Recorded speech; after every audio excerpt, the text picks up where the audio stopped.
चलिए शुरू करते हैं।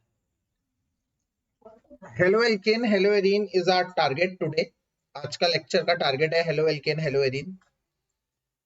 पहले एक बार मैं थोड़ा सा इस चैप्टर का ओवरव्यू भी देना चाहूंगा before jumped into the question answer. मैं एक बार फटाफट से अहम बातें कुछ कहना चाहूंगा आपको इस चैप्टर से रिगार्डेड, ताकि थोड़ा सा स्मूथ कंडक्शन हो चैप्टर का। अगर मैं हेलो एल्केन हेलो एरीन की बात करता हूं, इसकी प्रिपरेशन की बात करता हूं। प्रिपरेशन मतलब किन किन रिएक्शन से बनाया जाता है हेलो एल्केन, मोटा मोटी एक रिव्यू दे रहा हूं आपको इस चैप्टर का। तो पहला तरीका है हेलो एल्केन को बनाने का, हेलोजिनेशन ऑफ एल्केन्स। एल्केन का हेलोजिनेशन मतलब CH4 में Cl2 डालिए, याद करिए ये रिएक्शन Hμ की प्रेजेंस में होती है, सनलाइट की प्रेजेंस में, इसलिए इसको फोटो इलेक्ट्रिक रिएक्शन भी कहते हैं, फोटोलाइटिक रिएक्शन भी कहते हैं। एक H एक Cl के साथ चला जाता है तो बन जाता है CH3Cl, बट ये रिएक्शन यहाँ रुकती नहीं है, फिर दोबारा से Cl2 बनता है CH2Cl2, फिर CHCl3 और अंत में जाकर CCl4। जब तक सारे हेलोजन लग ना जाए ये रिएक्शन नहीं रुकती, इसलिए रिएक्शन बिल्कुल भी प्रेफर्ड नहीं है। दूसरा एल्कीन से, अगर मैं एल्कीन से हेलो एल्केन बनाने की बात करता हूं तो इसका ए तरीका याद करिए, मैंने आपको सिखा रखा है, सीधे हेलोजन डाल दो, सीधे हेलोजन डाल दो। डबल बॉन्ड्स में RCH डबल बॉन्ड CH2 में सीधे हेलोजन डाल दीजिए।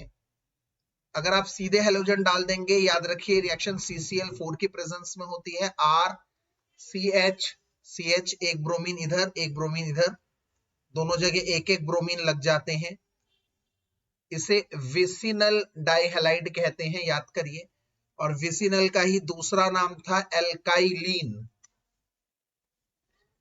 हम ना कम समय में बहुत ज्यादा काम करेंगे आज, इसलिए जरा अपनी इंद्रियां जो है ना देखने की और सुनने की, पूरी एकदम खोल के रखिएगा, एकदम स्पष्ट।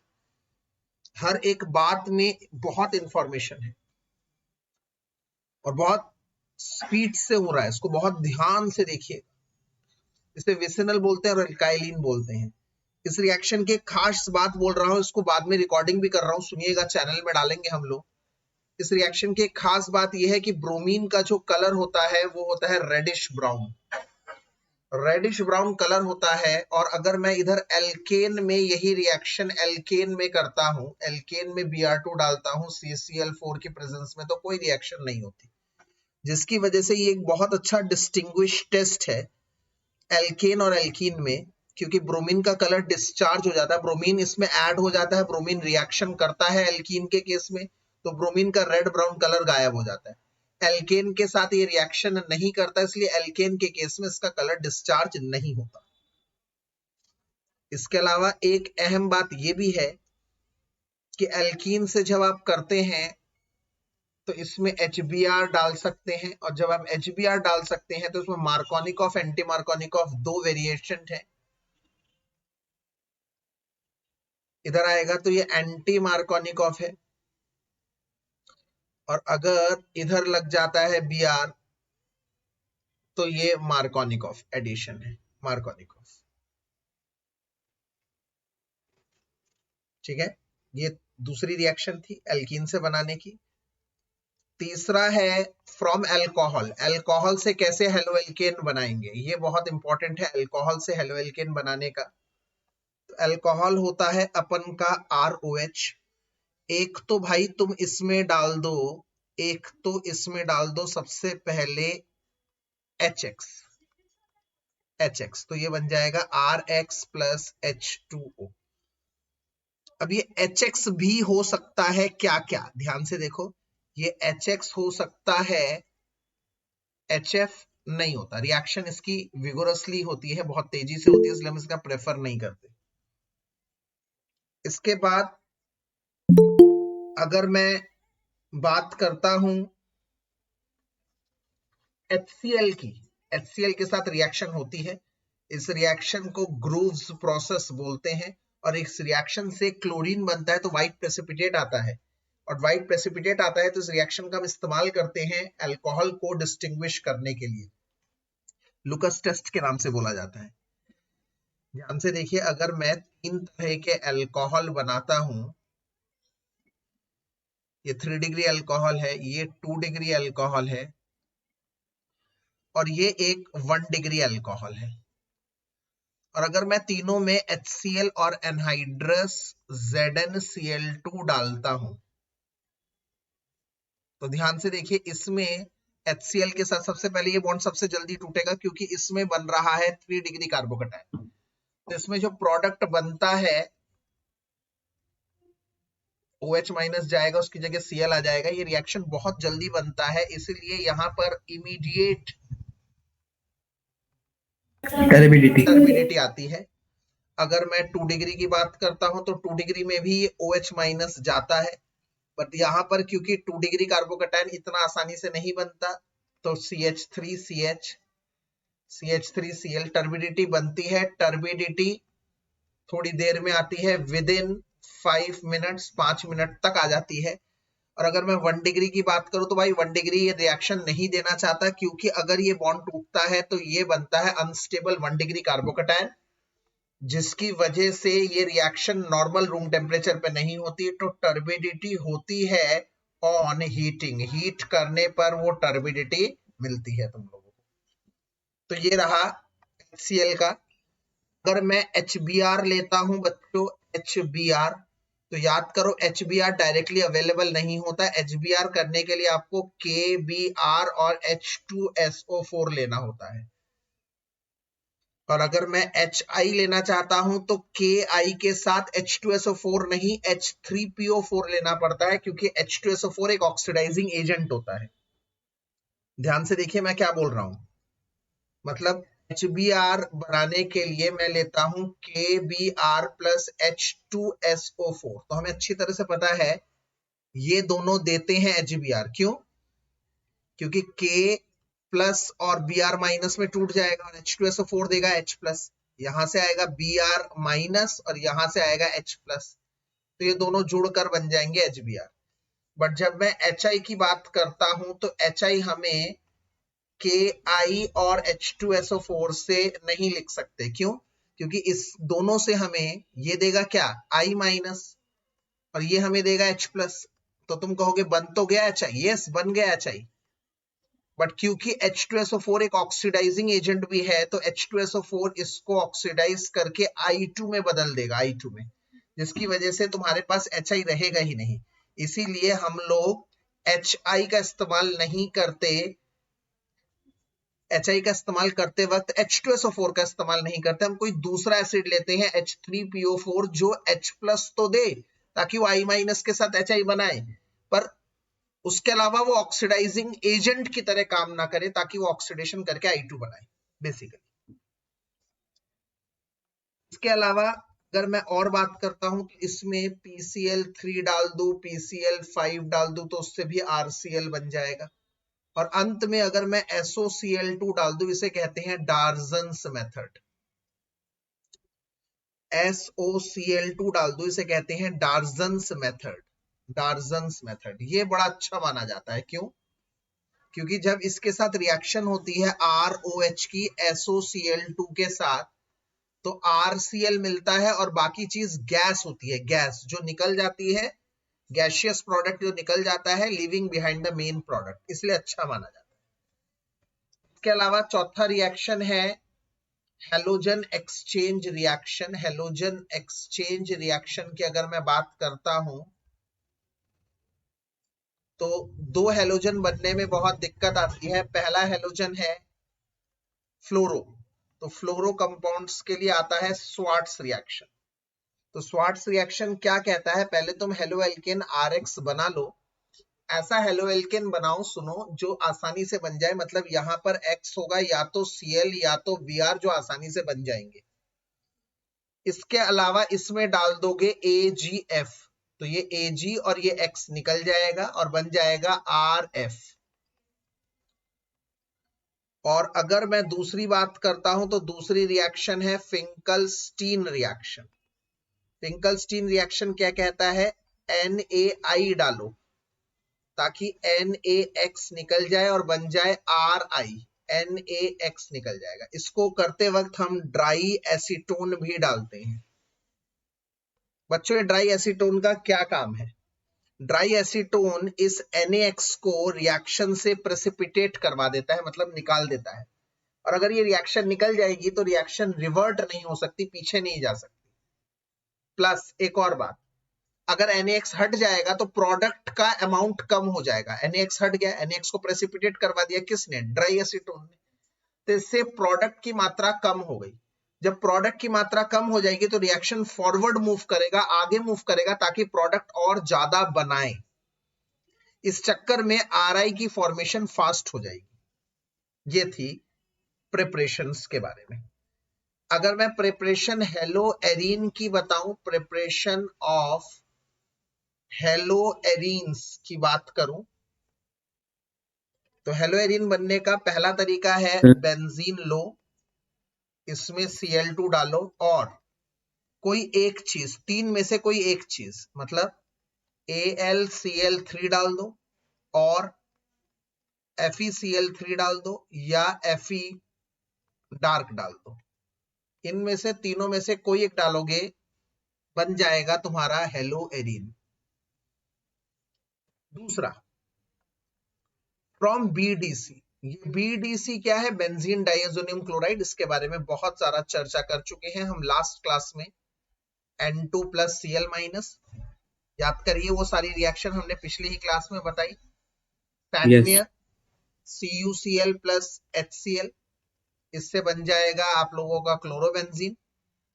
अगर मैं Cu पाउडर ले लेता हूं और HCl डाल देता हूं तो भी क्लोरोबेंजीन बन जाता है। इस रिएक्शन को गैटरमैन रिएक्शन कहते हैं। और अगर मैं इसमें डाल दूं क्या HbF4 तो भी यहां पर फ्लोरीन लग जाएगा। इस रिएक्शन को बाल्ज-शाइमन रिएक्शन बोलते हैं।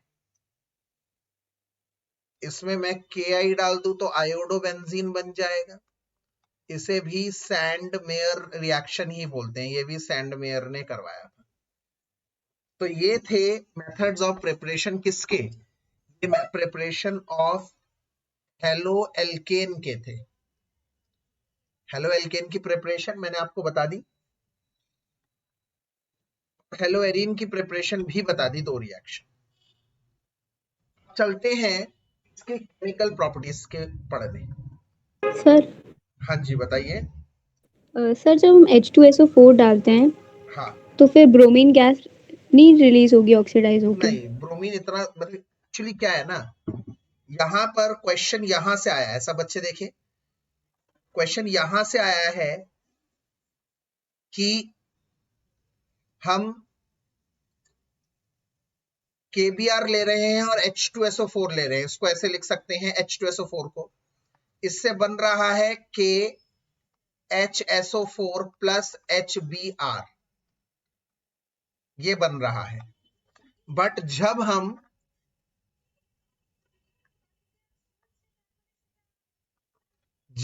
Ki और H2SO4 को लेते हैं तो यहां से भी KHSO4 बनता है और HI बनता है। अब सवाल ये आता है कि HI को H2SO4 ऑक्सीडाइज कर देता है I2 में, यहां H2SO4 ऑक्सीडाइज नहीं कर पाता ब्रोमीन में। इसका रीजन है क्योंकि HBr इतना प्रोन टू ऑक्सीडेशन नहीं है, इतना प्रोन टू ऑक्सीडाइज नहीं होता, इतनी इजीली ऑक्सीडाइज नहीं होता जितना HI होता है। रीजन H ये रहा H, और आप जानते हैं अगर मैं शुरू से बात करता हूं Cl ऐसे बनता है, Cl का साइज बड़ा होता है, Br का साइज और बड़ा होता है। जितना अनसिमेट्रिकल बॉन्ड है उतना ज्यादा अनस्टेबल होगा, उतना आसानी से टूटेगा। पर जब मैं आयोडीन की बात करता हूं तो आयोडीन के केस में ये बॉन्ड सबसे ज्यादा अनसिमेट्रिकल होता है, मतलब सबसे ज्यादा अनस्टेबल होता है आयोडीन का बॉन्ड। HI का बॉन्ड सबसे अनस्टेबल होता है, जिसकी वजह से HI सबसे ज्यादा एसिडिक होता है, HI सबसे जल्दी टूट जाता है। तो इसका आंसर यही है क्योंकि HBr इतना प्रोन टू ऑक्सीडाइज नहीं है। प्रोन टू ऑक्सीडाइज मतलब इतना इजीली ऑक्सीडाइज नहीं होता, क्वाइट स्टेबल हम जिसे कह सकते हैं, HI हाईली अनस्टेबल। तो इसीलिए हमें क्या लेना पड़ता है, Ki प्लस H3PO4, H3PO4 में से एक H अलग कर दिया तो H2PO4 कर दिया, ताकि ये क्या बनाएगा आपस में, ये बनाएगा KH2PO4 प्लस HI। और यहां पर अब कोई ऑक्सीडाइजिंग एजेंट नहीं है क्योंकि H3PO4 एक ऑक्सीडाइजिंग एजेंट नहीं है। ये मैंने आप लोगों को डील करवा दिया। सर हम KBr के साथ भी H3PO4 यूज कर सकते हैं? कर सकते हैं, yes you can, yes you can, but H2SO4 is more readily available compound, so wherever you know, wherever we can use H2SO4 by default we should use H2SO4. it is a king of acids, we must use H2SO4, आसानी से easily available है। अब आते हैं chemical properties पे। तो chemical properties of halo alkane की अगर मैं बात करता हूं तो वो 3 भागों में टूटी हुई है। पहला भाग है SN reaction, nucleophilic substitution reaction type 1। दूसरा टाइप 2 है एलिमिनेशन रिएक्शन, जिसमें एलिमिनेशन होता है कुछ। और टाइप 3 की अगर मैं बात करता हूं तो टाइप 3 की रिएक्शन है reaction with active metals, active metals. आइए ध्यान से शुरू कर देते हैं। Type 1 SN reaction.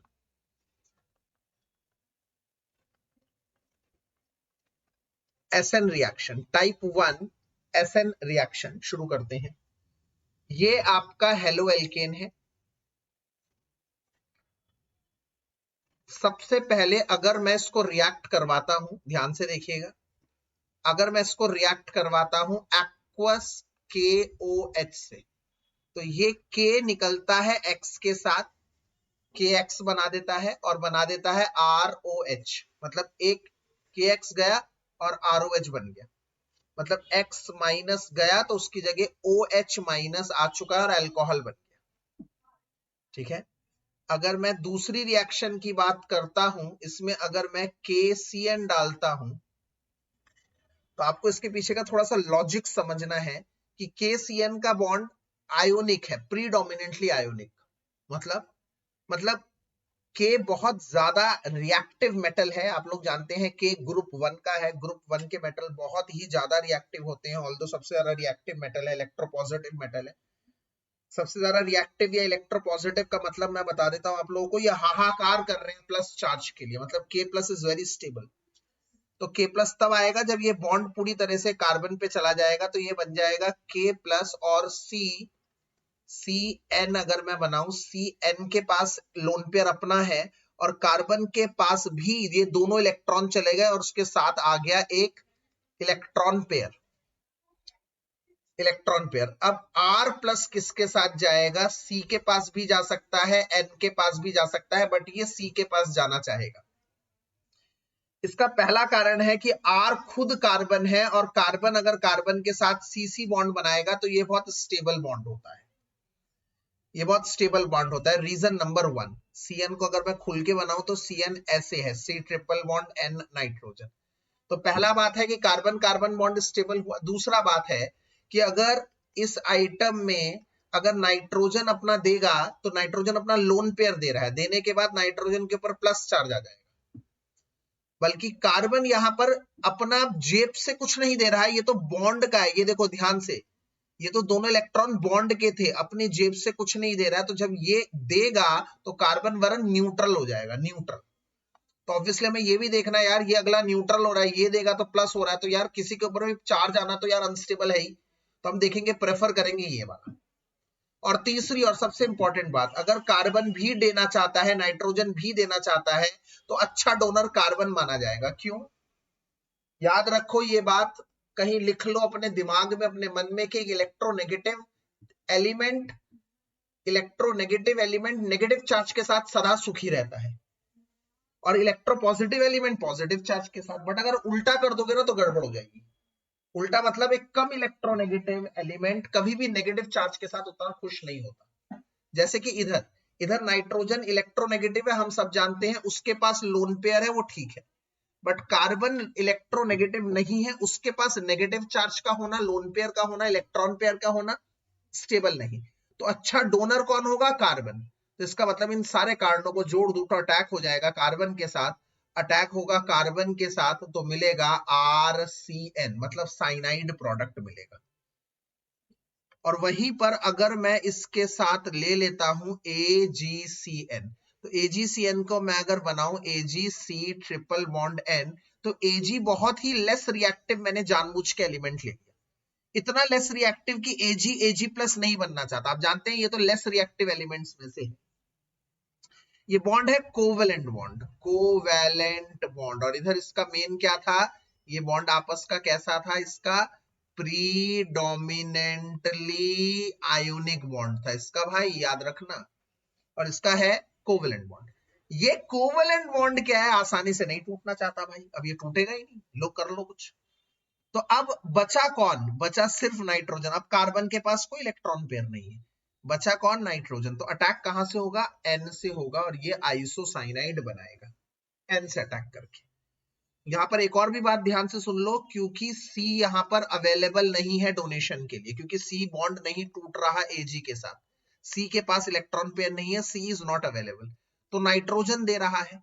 तो आप देखो इनकी जुगलबंदी देखो, मतलब कार्बन अवेलेबल था तो कार्बन दे रहा है, कार्बन अवेलेबल नहीं है तो नाइट्रोजन दे रहा है। इसका मतलब CN के केस में कार्बन भी डोनेट कर सकता है, नाइट्रोजन भी डोनेट कर सकता है, और ऐसे लिगेंड्स या फिर न्यूक्लियोफाइल को हम कहते हैं एम्बिडेंट न्यूक्लियोफाइल। एम्बिडेंट मतलब जिनके पास दो डोनर साइट्स हैं, जैसे CN में C के पास भी है और N के पास भी है, बट डोनेशन कहां से होगी वो डिपेंड करता है, तो इसको हम एम्बिडेंट न्यूक्लियोफाइल बोलते हैं। ऐसे ही दो और मैं एग्जाम्पल आप लोगों के सामने लाना चाहूंगा। जैसे एक एग्जाम्पल है कि अगर मैं इसमें डाल देता हूं KNO2, ध्यान से देखिए KNO2, KNO2 को हम ऐसे लिखते हैं KNO2, KNO2, और वहीं पर एक आखिरी है AgNO।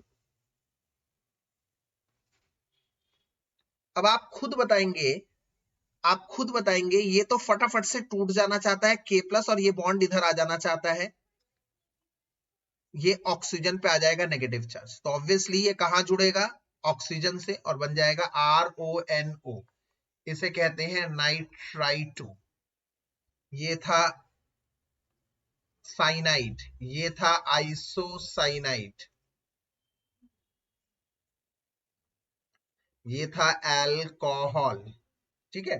अब यहां पर क्या होगा? याद रखिए ये बॉन्ड नहीं टूटेगा क्योंकि ये है covalent bond, covalent bond strong bond, Ag और O का बॉन्ड नहीं टूटेगा प्लस माइनस में। अब प्लस माइनस में नहीं टूटेगा तो फिर ऑब्वियसली फिर वही चार्जर बचता है, मतलब R के पास बचता है N पर अटैक करना, और जब N पर अटैक करता है RNO2 बनता है, इसे हम कहते हैं नाइट्रो। तो ध्यान रखना ऐसे क्वेश्चन आ जाते हैं कि हेलो एल्केन KNO2 के साथ नाइट्राइटो बनाता है AgNO2 के साथ नाइट्रो, या फिर हेलो एल्केन साइनाइड बनाता है KCN के साथ और AgCN के साथ आइसोसाइनाइड। तो ऐसे क्यों होता है, किस तरह से होता है, ये मैंने अभी अभी आप लोगों को समझाया, और साथ ही में समझाए आप लोगों को महत्वपूर्ण important 5 SN reaction, nucleophilic substitution reaction. ये 5 बहुत इंपॉर्टेंट SN रिएक्शन थी। अब मैं आपको समझाने जाऊंगा ये SN रिएक्शन का थोड़ा सा मैकेनिज्म कैसे होता है। SN मतलब न्यूक्लियोफिलिक सब्स्टिट्यूशन रिएक्शन। ध्यान से समझिए न्यूक्लियोफिलिक सब्स्टिट्यूशन रिएक्शन की कहानी को। अभी हम लोगों ने करा है RX था और एक आने वाला न्यूक्लियोफाइल था। इसमें हुआ क्या? R न्यूक्लियोफाइल के साथ जुड़ गया और X माइनस चला गया। अब ये रिएक्शन बेसिकली दो भागों में होती है या दो तरहों से होती है, हम लोग कह सकते हैं। और दो तरहों के लिए मैं ले लेता हूं आप लोगों के दो अलग अलग एग्जाम्पल। एक ले लेता हूं R1C, R2, R3, और इसके साथ ले लेता हूं एक हैलोजन Cl, ठीक है, या X, और इसके साथ न्यूक्लियोफाइल को जोड़ दिया। अब आप समझने की कोशिश करिए मेरे बच्चों ध्यान से। ये एक 3 डिग्री हेलो एल्केन है, क्योंकि जो कार्बन से जुड़ा हुआ उससे 3 अल्काइल ग्रुप है, 1 2 3 alkyl group, R1 R2 R3 करके 3 अल्काइल ग्रुप। अब इस बात को समझिए, न्यूक्लियोफाइल कभी भी सामने से अटैक नहीं करता, क्यों? क्योंकि हेलोजन भी तो नेगेटिव है, तो सामने सामने से रिपल्शन आएगा, तो ये चाहेगा जितना दूर हो सके इससे अटैक करे, पीछे से अटैक करे, बैक अटैक करे।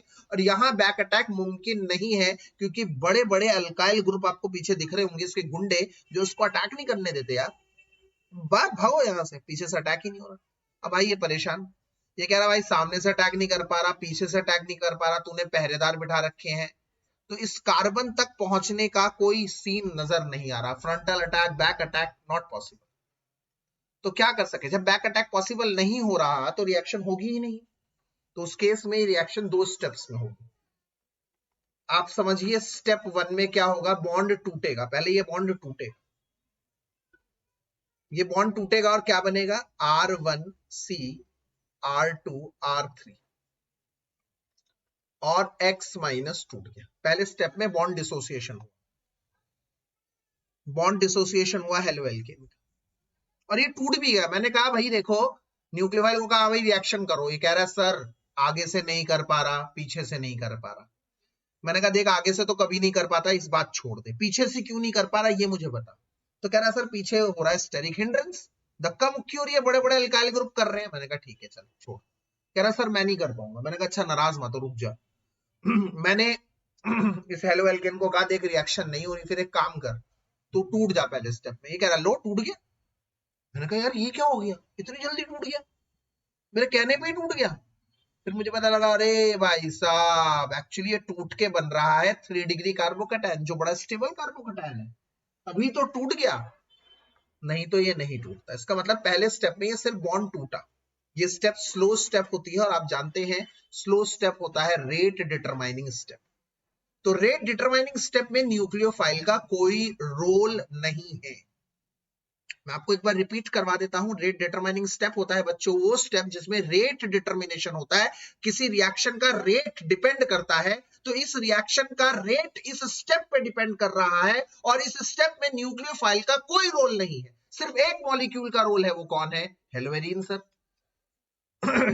हेलोएरीन है सर। इसका मतलब ये रिएक्शन हुई यूनिमॉलिक्यूलर, यूनिमॉलिक्यूलर हुई ये रिएक्शन। और आपको पता होना चाहिए कैसी रिएक्शन है, सब्स्टिट्यूशन। तो जोड़ दो दोनों शब्दों को तो बन जाएगा यूनिमॉलिक्यूलर न्यूक्लियोफिलिक सब्स्टिट्यूशन रिएक्शन। तो यहां से जोड़ के पता लगा कि सर ये है SN1 reaction, unimolecular nucleophilic substitution reaction. सब समझ जाइए इसको यूनिमॉलिक्यूलर न्यूक्लियोफिलिक सब्स्टिट्यूशन रिएक्शन क्यों कहते हैं, क्योंकि सर ये न्यूक्लियोफिलिक सब्स्टिट्यूशन रिएक्शन है 1। दूसरे ये यूनिमॉलिक्यूलर। सर ये यूनिमॉलिक्यूलर क्यों है, क्योंकि इसका जो रेट ऑफ रिएक्शन है वो सिर्फ एक चीज पर निर्भर करता है, एक चीज पर डिपेंड करता है। वो क्या है सर, वो सिर्फ हेलो एल्केन पे डिपेंड करता है, हेलो एल्केन पर। जितना हेलो एल्केन टूट रहा है, न्यूक्लियोफाइल का कोई रोल नहीं है इस स्टेप, इसलिए यूनिमॉलिक्यूलर हुआ। अब स्टेप 2, स्टेप 2 में क्या हुआ, जब आप लोगों का ये कार्बोकैटायन बन गया, अब ये कार्बोकैटायन थोड़ा अपने आप को रीअरेंज करेगा बेटा, मतलब थोड़ा थोड़ा दूर दूर हो जाएगा। याद रखना इसे कहते हैं कार्बोकैटायन रीअरेंजमेंट। आप देख सकते हैं पहले ऐसे था, अब देख रहे हैं नवाबी ठाट आ गए इसमें, सब दूर दूर हो गए, थोड़ा थोड़ा रिलैक्स कर रहे हैं, आराम कर रहे हैं भाई साहब। इसे कहते हैं कार्बोकैटायन रीअरेंजमेंट। मतलब यहाँ पर कार्बोकैटायन रीअरेंजमेंट जरूर होगी, जहां कहीं कार्बोकैटायन फॉर्मेशन होगी वहीं कहीं कार्बोकैटायन रीअरेंजमेंट होगी। अब भाई साहब इस पे अब न्यूक्लियोफाइल अटैक करेगा। अब न्यूक्लियोफाइल के दोनों हाथ में लड्डू, मतलब न्यूक्लियोफाइल कहेगा सामने से अटैक भी हो सकता है भाई साहब, पीछे से अटैक भी हो सकता है, ये क्या बात है। तो अगर सामने से अटैक होगा, अगर सामने से अटैक होगा तो नया न्यूक्लियोफाइल ठीक उसी जगह पे लगेगा जहां पर पुराना न्यूक्लियोफाइल था। चेक करिए एकदम सेम, देखिए इसको देखिए एकदम सेम, एकदम सेम। नया न्यूक्लियोफाइल की पोजीशन, पुराने न्यूक्लियोफाइल की पोजीशन एकदम सेम। पर अगर मान लो भैया बैक अटैक हो गया, जो भी इक्वली प्रोबेबिलिटी रखता है, बिल्कुल रखता है सर, तो यहां पर आ जाएगा। तो इस केस में ये 2 पॉसिबल बन जाते हैं, बिल्कुल 2 पॉसिबिलिटीज बनते हैं, बैक अटैक भी और फ्रंट अटैक भी। अगर सेम पोजीशन पे रहता है तो इसे हम कहते हैं रिटेंशन, रिटेंशन। और अगर उल्टा हो जाता है तो इसे हम कहते हैं इनवर्जन, कहते हैं इनवर्जन, अगर उल्टी जगह पे लगता है। बट बहरहाल ये दोनों एक दूसरे के मिरर इमेजेस होते हैं, एकदम सेम बन गए, मिरर इमेजेस बन गए। तो इसका मतलब अगर ये डेक्स्ट्रो रोटेटरी होगा तो ये लिवो रोटेटरी होगा। अगर वो लीवो रोटेटरी, डेक्स्ट्रो रोटेटरी, ऐसो को हम कहते हैं इक्विमोलर मिक्सचर, दोनों के बराबर मिक्सचर हैं और एक दूसरे के रोटेशन को काटते हैं, इनको हम कहते हैं रेसिमिक मिक्सचर, कहते हैं रेसिमिक मिक्सचर, रेसिमिक मिक्सचर। और इसको कैसे शो किया जाता है? इसको शो किया जाता है plus minus D L, plus minus, plus D मतलब डेक्स्ट्रो, माइनस एल मतलब लीवो, दोनों एक साथ, तो इसे कहते हैं plus minus D L racemic mixture. अब जरा पॉसिबिलिटी नंबर 2 की तरफ चलते हैं। मान लो यहां पर सिर्फ एक ही कार्बन था या फिर कार्बन था ही नहीं कोई, ऐसा हेलोएल्केन था, और अब न्यूक्लियोफाइल अटैक करेगा। तुम जानते हो सामने से तो कोई करता नहीं है, तो पीछे से ही करेगा, पीछे से ही करेगा, तो इसका मतलब सीधे अटैक और बॉन्ड फॉर्मेशन एक ही जगह हो जाएगी, एक ही स्टेप में काम तमाम, एक ही स्टेप में काम तमाम हो जाएगा सर। इसे कहते हैं कॉन्सर्टेड स्टेप। कॉन्सर्टेड मतलब जिसमें एक ही स्टेप पे दोनों चीजें एक साथ हो रही है, कॉन्सर्टेड, एक ही स्टेप पे दोनों हो रही है, बॉन्ड नया बन रहा है, पुराना बॉन्ड जा रहा है, दोनों हो गए एक साथ, मतलब ये एक ही रिएक्शन हुई, एक ही स्टेप में हुई, बिल्कुल। और ऐसे स्टेप में दोनों ही इंपॉर्टेंट है, ये भी जिसे हम कहते हैं सबस्ट्रेट जिस पर रिएक्शन हो रही है, और ये जिसे हम कहते हैं अटैकिंग न्यूक्लियोफाइल, दोनों की कॉन्सेंट्रेशन इंपॉर्टेंट होती है, इसलिए इसको कहते हैं बाई मॉलिक्यूलर, मतलब दो मॉलिक्यूल रिस्पॉन्सिबल है रेट ऑफ रिएक्शन के लिए, दोनों मॉलिक्यूल रेट ऑफ रिएक्शन के लिए रिस्पॉन्सिबल है, तो इसलिए कहते हैं by molecular nucleophilic substitution reaction, जो एक ही स्टेप में होता है, एक स्टेप में काम तमाम। इसमें सिर्फ इन्वर्टेड प्रोडक्ट मिलता है, इन्वर्जन होता है बच्चों, रिटेंशन नहीं होता, रेसिमिक मिक्सचर नहीं मिलता, कार्बोकैटायन फॉर्मेशन नहीं होती, कार्बोकैटायन नहीं बनता, क्योंकि कार्बोकैटायन अगर बनेगा तो अनस्टेबल बनेगा। तो इसका मतलब एक बड़ी बात अपने दिमाग में रख लो, अगर कल को मैं बड़ी सारी रिएक्शन दे दूं और कहूं बताओ कौन सा SN1 जाएगा, SN2 जाएगा, तो सर एक बात याद रखनी है, और वो मैं रेड पेन से लिख देता हूं, डेंजर वाले उससे, सर यहां पर जो स्टेबल कार्बोकैटायन बनाएगा वो SN1 होगा, बात खत्म। और जो अनस्टेबल कार्बोकैटायन बनाएगा, मतलब अगर तोड़ के देख लिया करो बॉन्ड अनस्टेबल बन रहा है, तो वो SN2 जाएगा, बात खत्म, बात खत्म, पैसा हजम, डन। मैं कार्बोकैटायन की स्टेबिलिटी के ऊपर आप लोगों को एक बार ऑर्डर बता देता हूं। स्टेबिलिटी ऑफ कार्बोकैटायन के ऊपर एक बार चर्चा कर देता हूं। क्या चर्चा है? क्या है चर्चा कार्बोकैटायन की स्टेबिलिटी में? सबसे ज्यादा 3 डिग्री स्टेबल, फिर 2 डिग्री, फिर 1 डिग्री, पर मैं आपको ये नहीं बताता 3 डिग्री से भी ज्यादा एक स्टेबल कार्बोकैटायन है, कोई बताएगा? एलाइलिक। एलाइलिक से भी ज्यादा एक स्टेबल है, वो है बेंजाइलिक।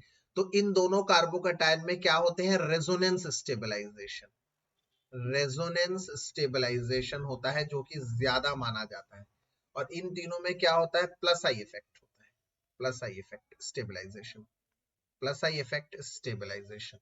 तो रेजोनेंस ज्यादा स्टेबलाइजेशन क्रिएट करता है। मैं आपको बता दूं बेंजाइलिक क्या है, बेंजीन के ऊपर CH2 प्लस, और एलाइलिक क्या है? एलाइलिक क्या है? CH3 CH double bond CH, ये एलाइलिक कार्बोकैटायन है, डबल बॉन्ड के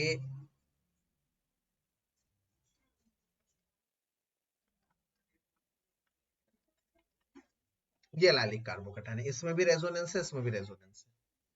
तो अगर ये कहीं पे बन रहे हो तो वो SN1, नहीं तो SN2।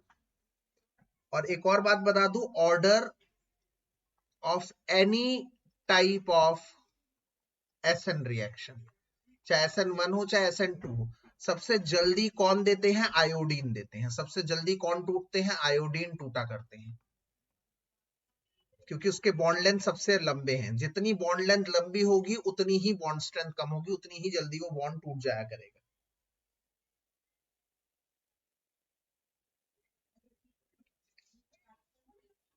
ठीक है,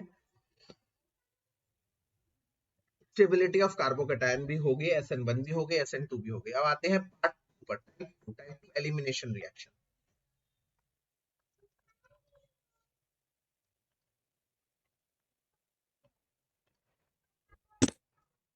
टाइप 2 है एलिमिनेशन। एलिमिनेशन में ध्यान से देखिएगा, अल्फा बीटा एलिमिनेशन ही है यहाँ पर, मतलब ये H, ये H, ये H, ये H, ये H, ये H और ये मान लो Cl। इसमें अगर मैं अल्कोहलिक KOH डाल दूं, ध्यान रखना एक्वस KOH में क्या हुआ था, सब्स्टिट्यूशन। अल्कोहलिक KOH में क्या होगा, एक्वस KOH में ये देखो पहला एक्वस KOH में सब्स्टिट्यूशन, KX गया OH आ गया। इधर ही लिख देता हूं, इधर भी लिखता हूं। अगर मैं एक्वस KOH करूंगा तो K जाएगा इस Cl के साथ और बना देगा CH3CH2Cl। इसे कहेंगे सब्स्टिट्यूशन रिएक्शन हुई, SN रिएक्शन हुई। बट अगर मैं इसकी जगह डाल दूं बच्चों अल्कोहलिक KOH तो कहानी में आ जाएगा ट्विस्ट। अल्कोहलिक KOH डाल दिया तो कहानी में आ जाएगा ट्विस्ट, क्योंकि अल्कोहलिक का मतलब है अल्कोहल और अल्कोहल का मतलब है ROH, और ROH टूटता है RO माइनस और H प्लस में। ये है एक स्ट्रॉन्ग बेस, ये है स्ट्रॉन्ग बेस, ये है स्ट्रॉन्ग बेस। और याद रखना एक बेस हमेशा कंपटीशन करता है सब्स्टिट्यूशन रिएक्शन के साथ और एलिमिनेशन करवाता है, कभी मतलब कॉम्पीट करता है, सब्स्टिट्यूशन को हराकर एलिमिनेशन करवाता है, स्ट्रॉन्ग बेस।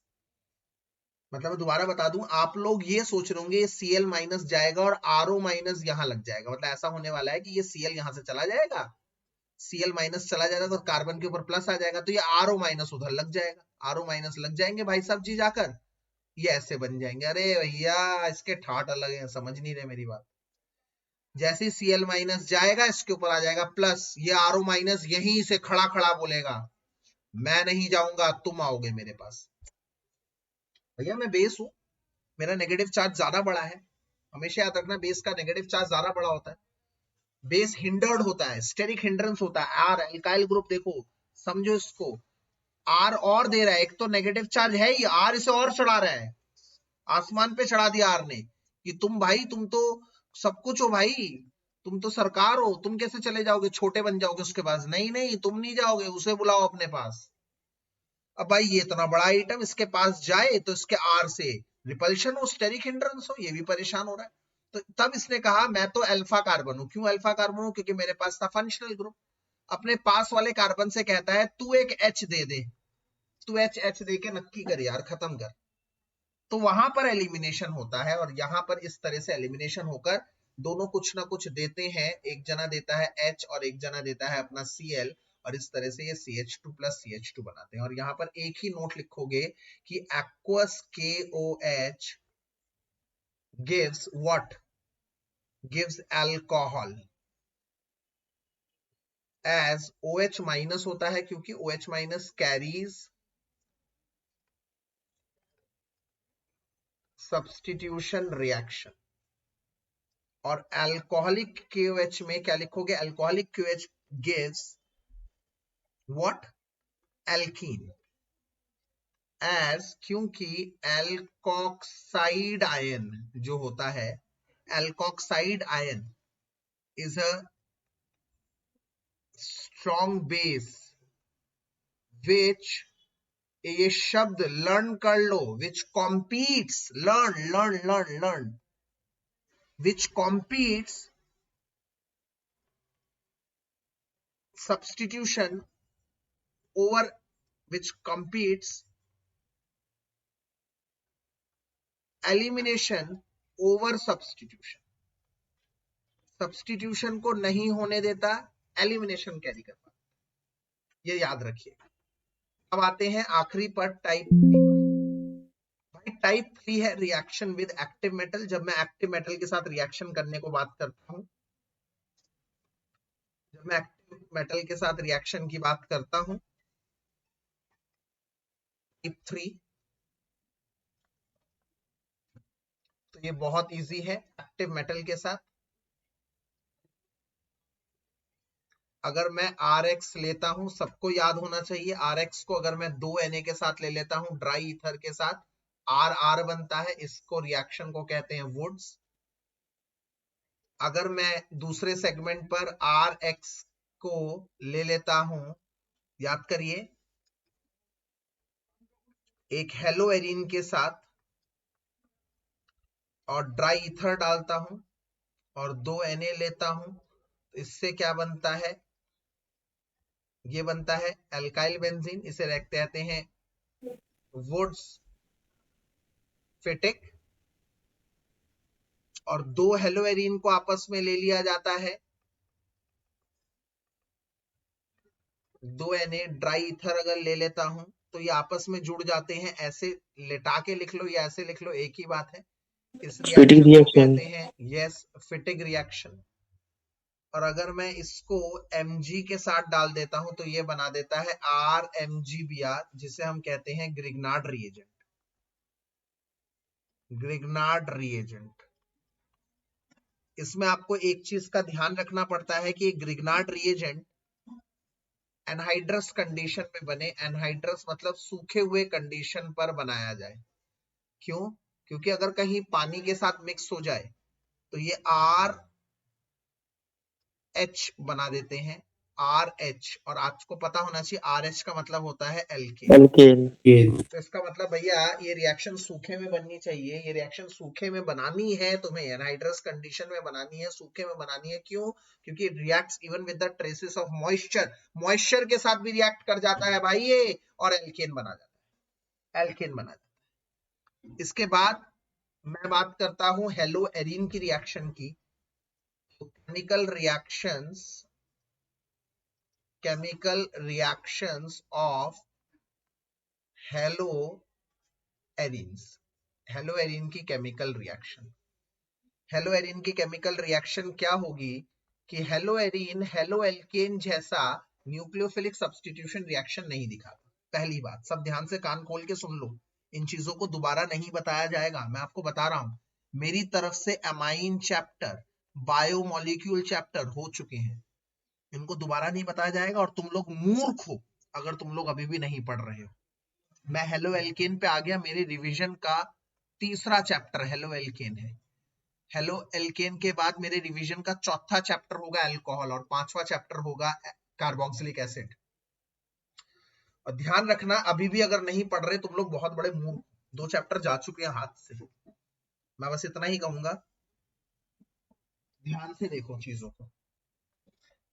इन दोनों में एक बहुत बड़ा डिफरेंस है कि halo alkane nucleophilic substitution reaction जाते हैं, मतलब मैं हेलो एल्केन जब लिखता हूं और इसके साथ न्यूक्लियोफाइल लिखता हूं तो ये R न्यूक्लियोफाइल दे देते हैं X माइनस, मतलब न्यूक्लियोफिलिक सब्स्टिट्यूशन।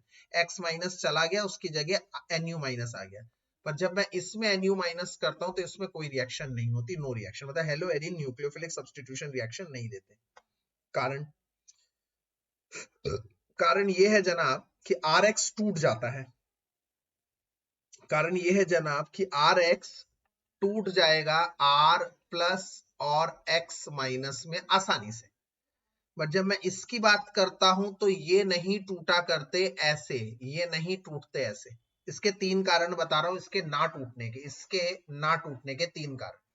पहला कारण, ये जो बना है फिनाइल कार्बोकेटायन अनस्टेबल है, बहुत ही ज्यादा अनस्टेबल, इसमें रेजोनेंस नहीं होता। Unstable phenyl carbocation, unstable phenyl carbocation, ये बड़ा ही अनस्टेबल होता है। दूसरा, ये जो बॉन्ड होता है इसमें एक पार्शियल डबल बॉन्ड कैरेक्टर होता है रेजोनेंस की वजह से, पार्शियल डबल बॉन्ड कैरेक्टर होता है रेजोनेंस की वजह से। और तीसरा, ये बॉन्ड लेस पोलर बॉन्ड है क्योंकि कार्बन sp2 कार्बन है। ध्यान से देखिए जरा, ये वाला कार्बन sp2 कार्बन है, डबल बॉन्डेड कार्बन है ना, double bonded carbon sp2 electronegative carbon होते हैं थोड़े से। तो अगर हेलोजन बॉन्ड को खींच रहा है अपनी तरफ, कार्बन भी खींच रहा है, तो बॉन्ड को मूव नहीं होने दे रहा। Less polar bond are tough to break, ये आसानी से ब्रेक नहीं होते। इसकी वजह से ये बॉन्ड नहीं टूटता और ये न्यूक्लियोफिलिक सब्स्टिट्यूशन रिएक्शन नहीं देता। मतलब तुम सोच रहे हो इसको KCN से करा के AgCN के साथ कराओगे तो वो सारी रिएक्शन होगी, तो नहीं भैया, ये नहीं देगा। हाँ, किसी तरीके से ये न्यूक्लियोफिलिक सब्स्टिट्यूशन रिएक्शन दे सकता है अगर तुम इस बॉन्ड को कमजोर करोगे। कैसे? इस बॉन्ड को कमजोर किया जा सकता है अगर तुम यहां पर कोई इलेक्ट्रॉन विड्रॉइंग ग्रुप लगाओ। इस इलेक्ट्रॉन विड्रॉइंग ग्रुप से ये खींचेगा बॉन्ड को और ये वाला बॉन्ड इधर खींचेगा, जिसकी वजह से ये वाला बॉन्ड वीक होगा, कमजोर होगा। तो इलेक्ट्रॉन विड्रॉइंग ग्रुप लगाने से इसकी रिएक्टिविटी थोड़ी बहुत हेलोएरीन ये बॉन्ड तोड़ने में समर्थन दिखाएगा। इससे ज्यादा अगर तुम यहां पर 2 इलेक्ट्रॉन विथड्रॉइंग ग्रुप लगा दो तो वो उससे ज्यादा रिएक्टिव होगा, और उससे ज्यादा रिएक्टिव तब होगा जब तीनों जगह इलेक्ट्रॉन विथड्रॉइंग ग्रुप लगा दोगे। तो हाँ, हम कह सकते हैं ये थोड़ा बहुत रिएक्शन न्यूक्लियोफिलिक सब्स्टिट्यूशन देगा, ये इसके बॉन्ड आसानी से थोड़ा बहुत टूट सकता है। ये है reactivity order towards SN, SN के प्रति ऑर्डर। ठीक है, इसके अलावा जब ये रिएक्शन नहीं देता तो ये कैसी रिएक्शन देता है?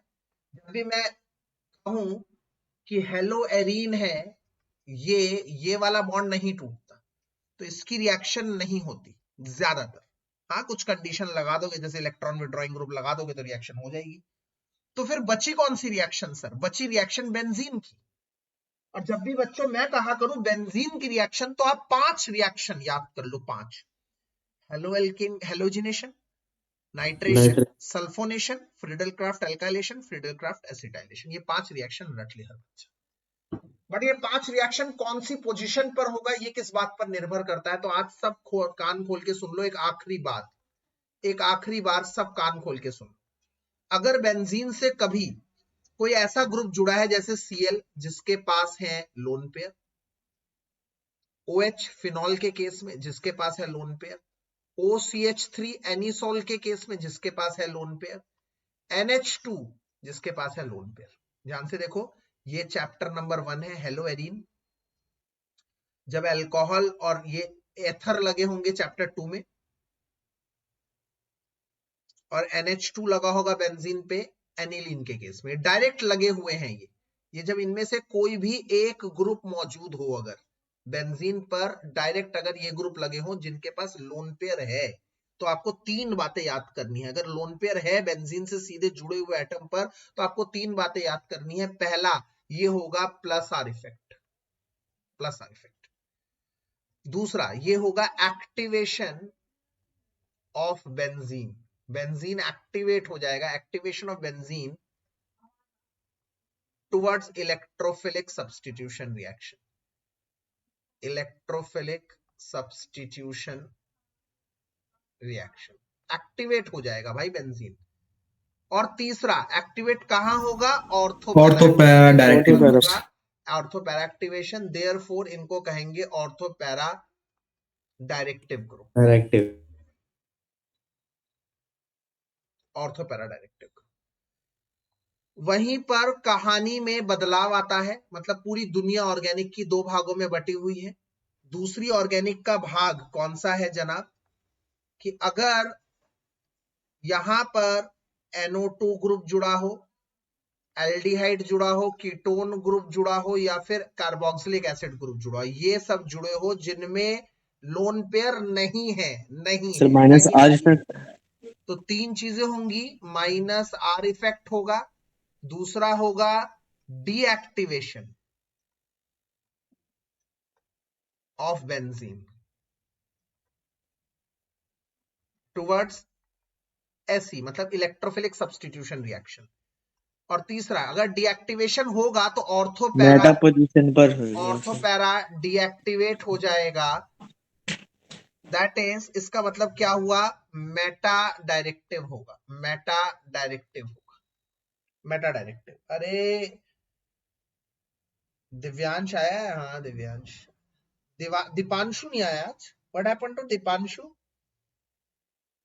अरे दिगांत, ये दीपांशु क्यों नहीं आया? आदित्य सर पता नहीं सर, आज उसका बोला तो था उसके क्लास के लिए। कर दो, कोई मैसेज कर दो भाई उसे एक बार, अभी भी कर दो। अभी तो चैप्टर का 1 शॉट चल रहा है, क्वेश्चन आंसर तो अब होंगे, अभी तो शाम शुरू हुई है। बोलते सर कर देते हैं सर। ठीक है, मग्गू आया है? मग्गू का है?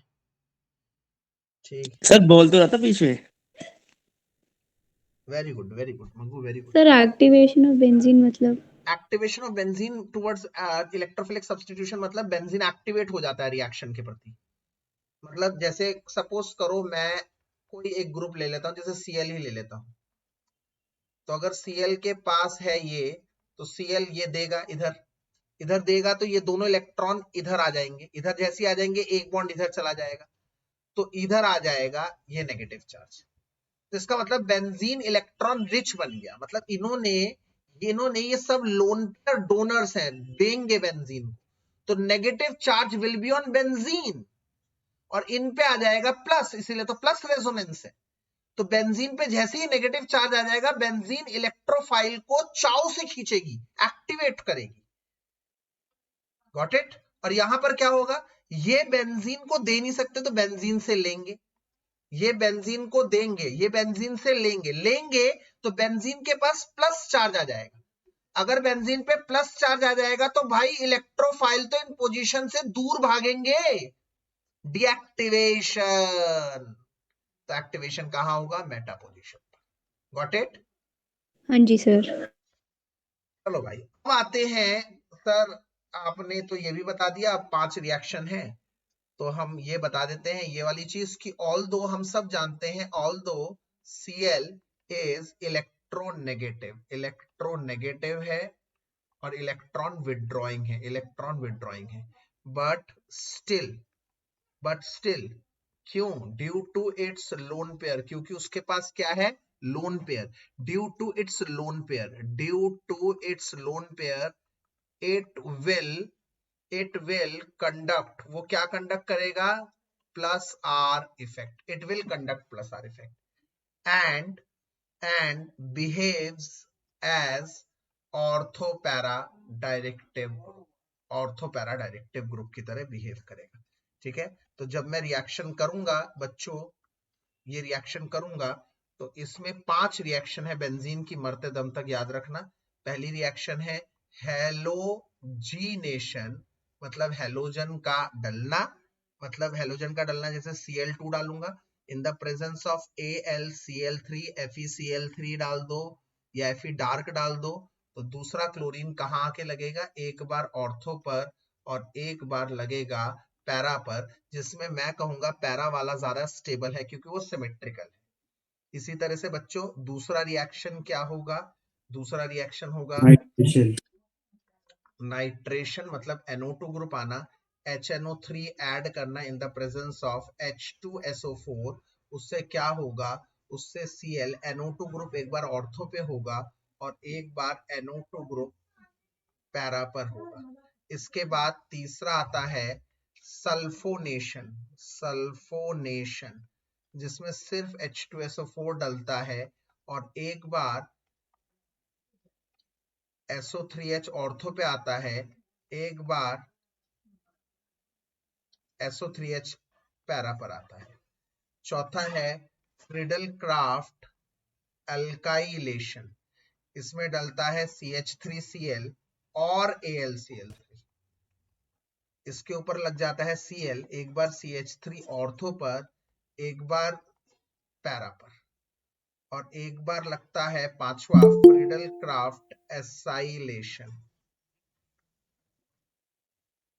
एसाइलेशन, जिसमें एक बार COCH3 ग्रुप ऑर्थो पे लगता है, एक बार COCH3 ग्रुप पैरा पे लगता है। ये आ गया, ठीक है, तो ये पांचों रिएक्शन है। इसके साथ खत्म हुआ ये तामझाम। ठीक है, इसके बाद मैं थोड़ा ना आज कायरलिटी के ऊपर भी, कायरल सेंटर, इसके ऊपर भी थोड़ी सी चर्चा करूंगा, थोड़ी सी क्वेश्चन आंसर करने से पहले, क्योंकि चैप्टर का वन शॉट हो रहा है, मैं चाहता हूं चैप्टर का वन शॉट अच्छी तरह से और आप बहुत अच्छी तरह से इसको देखें। अब दीपांशु भाई तू बड़ा राजकुमार हो गया है, तुझे पहले बुलाना पड़ता है फिर तू आता है, क्या बात है भाई? दीपांशु सुन रहा है मेरी बात? Excuse me sir. हाँ जी बेटा। सर इसके अंदर फिर क्लोरोबेंजीन के अंदर हम लोग वो नाइट्रो वाले के अंदर मेटा पोजीशन का नहीं डिस्कस करते? नहीं, नो। क्यों? क्योंकि तुम गलत समझे। फिर वहां तो हाईली एसिडिक मीडियम होता है। नहीं, ये NO2 थोड़ी है जो Cl मेटा पे आके लगेगा, ये पहले लगने वाले ग्रुप पर होता है। Cl पहले लग गया तो इट विल डायरेक्ट NO2। अब डायरेक्टर Cl है, क्लोरीन है, ये आदेश देगा NO2 को, जाओ तुम लगो, कहां लगो, जहां मैंने एक्टिवेशन किया। कहां एक्टिवेशन किया? ऑर्थो पर या पैरा पर। वहीं पर भाई कहानी में डिफरेंस आ जाता, अगर NO2 ग्रुप पहले लगा होता, Cl आता फिर। अब NO2 ग्रुप कहता भाई तुम जाओ लगो, कहां? जहां मैंने एक्टिवेट किया है। तो सीएल पूछता है तूने तो एक्टिवेट ही नहीं किया गधे, तूने तो बेंजीन को इन तीनों पोजीशन पे डीएक्टिवेट कर दिया, बता मैं कहां लगूं? तो कह रहा भाई वहां लग जा जहां प्लस नहीं है, मतलब मेटा पर। तो अगर NO2 पहले से लगा है तो बाकी ग्रुप लगेंगे मेटा पर डिपेंड करता है पहले कौन लगा है। यहाँ पहले Cl लगा है, that is why Cl will direct the coming incoming group कि जाओ तुम ऑर्थो पैरा पे लगो। ये क्लियर है ये कॉन्सेप्ट? Yes sir. तो इट ऑल डिपेंड्स कि पहले से कौन लगा है। Now we will discuss something on stereoisomerism का कुछ डिस्कस करूंगा। स्टीरियो आइसोमेरिज्म को मैं दो भागों में डिस्कस करूंगा, एक प्रैक्टिकल अप्रोच, एक थियोरेटिकल अप्रोच। भाई प्रैक्टिकल अप्रोच में क्या होता है कि एक ऐसा डिवाइस होता है मेरे पास, एक ऐसा डिवाइस होता है, इसको हम कहते हैं पोलैरीमीटर। लाला पोलैरीमीटर, ठीक है। इस पोलैरीमीटर में यहां लगा होता है निकोल प्रिज्म, एक निकोल प्रिज्म होता है, निकोल प्रिज्म। इस निकोल प्रिज्म को पोलराइजर भी कहते हैं, पोलराइजर भी कहते हैं, ठीक है। और इधर होता है एक सॉल्यूशन चैम्बर, सॉल्यूशन चैम्बर, इधर होता है सॉल्यूशन चैम्बर। ध्यान से देखो, इस चीज को मैं आराम से समझा रहा हूं, सॉल्यूशन चैम्बर। और इस पूरे डिवाइस को कहते हैं पोलैरीमीटर, पोलैरीमीटर इसे कहते हैं, इसे पोलैरीमीटर कहते हैं, ठीक है। अब ध्यान से सुनो भाई सब मेरी बात, पोलैरीमीटर ध्यान से सुनो। अब यहां तुमने लगा दिया एक monochromatic source of light. Monochromatic source of light का मतलब है जो एक ही वेवलेंथ की लाइट फेंके, मोनोक्रोमैटिक सोर्स ऑफ लाइट, जो फेंकता है एक ही वेवलेंथ की लाइट। और उसकी वेवलेंथ मैं आपको बता देता हूं, वेवलेंथ एक ही होती है पर वो होती है इस तरह की, non polarised light. Non polarised मतलब NPL, जिसमें हर डायरेक्शन में लाइट मूव करती है, उसे NPL कहते हैं। NPL का मतलब है नॉन पोलराइज्ड लाइट। बट जैसे ये पोलराइजर से पास करती है तो ये बन जाती है प्लेन पोलराइज्ड लाइट, मतलब सबके एक ही डायरेक्शन में ओरिएंटेशन हो जाती है। इसे हम कहते हैं PPL, मतलब प्लेन पोलराइज्ड लाइट, PPL। अब अगर ये सॉल्यूशन से ये प्लेन पोलराइज्ड लाइट पास होती है, ध्यान से सुनना, जिस भी सॉल्यूशन तुमने ऑर्गेनिक सॉल्यूशन का चेक करना है ऑप्टिकल एक्टिविटी, तुम इसमें से उसको पास कर दो। और अगर इसमें से पास होने के बाद ये एज इट इज रहे, एज इट इज, कोई चेंज ना आए, ये रोटेट ना करने लग जाए, तो इसे कहते हैं ऑप्टिकली इनएक्टिव। तो उस सॉल्यूशन को कह दूंगा ऑप्टिकली इनएक्टिव, मतलब उसमें से निकले और एज इट इज रहे, कोई रोटेशन ना दिखाए, कोई चेंज ना दिखाए, तो उसे हम कहेंगे ऑप्टिकली इनएक्टिव। बट अगर उस प्लेन पोलराइज्ड लाइट के रोटेशन को चेंज कर दे, जैसे मान लो वो राइट की तरफ मूव करते, राइट की तरफ, राइट की तरफ क्लॉकवाइज, तो उसे हम कहते हैं प्लस डेक्स्ट्रो। और इसी तरह से अगर वो लेफ्ट की तरफ रोटेट कर दे, लेफ्ट की तरफ रोटेट कर दे, तो उसे हम कहते हैं माइनस लेवो रोटेटरी कंपाउंड। ये दोनों ही क्षेत्र में रोटेशन हो रही है, मतलब ऑप्टिकल एक्टिविटी है, ऑप्टिकली एक्टिव। वो सॉल्यूशन जो उसके अंदर था वो ऑप्टिकली एक्टिव है, तभी उसने ऐसा काम किया बच्चों, तभी उसने ऐसा काम किया, तभी उसने प्लेन पोलराइज्ड लाइट को रोटेट किया। याद रखिए, जितने भी एंगल से रोटेशन होता है, जितने भी एंगल से रोटेशन होता है, ये रोटेशन जितने भी एंगल का होता है, इसे थीटा कहते हैं, इसे कहते हैं ऑब्जर्व्ड रोटेशन, इसे कहते हैं ऑब्जर्व्ड रोटेशन, ऑब्जर्व्ड रोटेशन। और अगर मैं इसको अल्फा बताना चाहूं तो थीटा को CL से डिवाइड करना पड़ेगा, ठीक है। मतलब alpha is equals to theta upon में CL। मैंने अभी तुम्हें ग्लूकोज वाले चैप्टर में ये सब बताया है। अल्फा को कहते हैं स्पेसिफिक रोटेशन, जो ग्लूकोज का होता है 50 प्लस 52.4 डिग्री और फ्रक्टोज का होता है माइनस 92 समथिंग डिग्री। तो स्पेसिफिक रोटेशन होता है। थीटा मतलब ऑब्जर्व्ड रोटेशन है, ऑब्जर्व मतलब कितना रोटेट कर रहा है पोलैरीमीटर से जो मैंने देखा। C मतलब है कॉन्सेंट्रेशन ऑफ सॉल्यूशन, सॉल्यूशन का कॉन्सेंट्रेशन। और L मतलब length of solution chamber. Solution chamber की कितनी लेंथ है, डेसीमीटर में। इन सब चीजों से निकलता है अल्फा स्पेसिफिक रोटेशन। इस पूरे सिस्टम को बच्चों कहते हैं स्टीरियो आइसोमेरिज्म, ऑप्टिकल एक्टिविटी। इसे कहते हैं ऑप्टिकल एक्टिविटी, ऑप्टिकल एक्टिवेशन। ये सब तामझाम है, बड़ा सुंदर लग रहा है, इसको बड़ा ध्यान से समझना है। ये इसका प्रैक्टिकल एस्पेक्ट है, इसका प्रैक्टिकल एस्पेक्ट है। अगर मैं थ्योरेटिकली एस्पेक्ट की बात करूं तो भाई साहब, एक ऐसा कार्बन जैसे मान लो जिसको मैंने मिरर इमेज के सामने रखा, जैसे कि मीथेन मिरर के सामने रखा, then what will I got, मुझे इसका एक मिरर इमेज बनेगा। ठीक है भाई साहब, कैसा मिरर इमेज बन रहा है भाई, इसका मिरर इमेज बन रहा है यूं। ठीक है भाई साहब, अब मैं क्या करूंगा, मिरर इमेज को उठाऊंगा और उठाकर इसके ऊपर रखने की कोशिश करूंगा, then I will got to know ये तो इसके ऊपर पूरा बैठ रहा है एज इट इज सेम। मतलब ये मिरर से कुछ नया बना ही नहीं पा रहा, मिरर के थ्रू कोई नया कुछ नया नहीं बना पा रहा, तो मैं कहूंगा यार ये तो ऑप्टिकली इनएक्टिव। तो ये वो कंपाउंड होगा जिसको अगर मैं मीथेन को इसके अंदर रख दूंगा सॉल्यूशन चेंबर के अंदर, तो ऐसा रहेगा, कोई रोटेशन नहीं आएगी, ऑप्टिकली एक्टिव इनएक्टिव हुआ ये कंपाउंड। अगर वहीं पर मान लो कोई एक ऐसा कार्बन का कंपाउंड हो, तुम कहो सर जिसके चारों तरफ अलग अलग फंक्शनल ग्रुप्स हैं, ऐसे कार्बन को हम लोग कहते हैं कायरल सेंटर कायरल। या फिर कायरल कार्बन। कायरल कार्बन मतलब एक ऐसा कार्बन जिसकी चारों वैलेंसीज अलग अलग हो। और जब इसकी मिरर इमेज बनेगी तो लाला कैसे बनेगी, इसकी मिरर इमेज बनेगी तो ऐसा मिरर इमेज आएगा जो उसके ऊपर सुपर इंपोज करने पर ना बैठे, non superimposable mirror image बनाएगा, नॉन सुपर इंपोजेबल। तो ये हुआ ऑप्टिकली इनएक्टिव।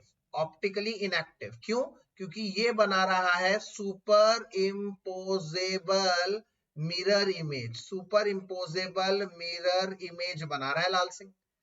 जबकि ये है ऑप्टिकली एक्टिव। ऑप्टिकली एक्टिव है ये, क्यों ऑप्टिकली एक्टिव क्यों है, क्योंकि ये बना रहा है non superimposable. Non superimposable, superimpose मतलब उसके ऊपर बैठ जाना, सेम डिट्टो। जब मैं इसको उठाकर इसके ऊपर रखूंगा तो ये बैठेगा नहीं, मतलब सेम नहीं होगा।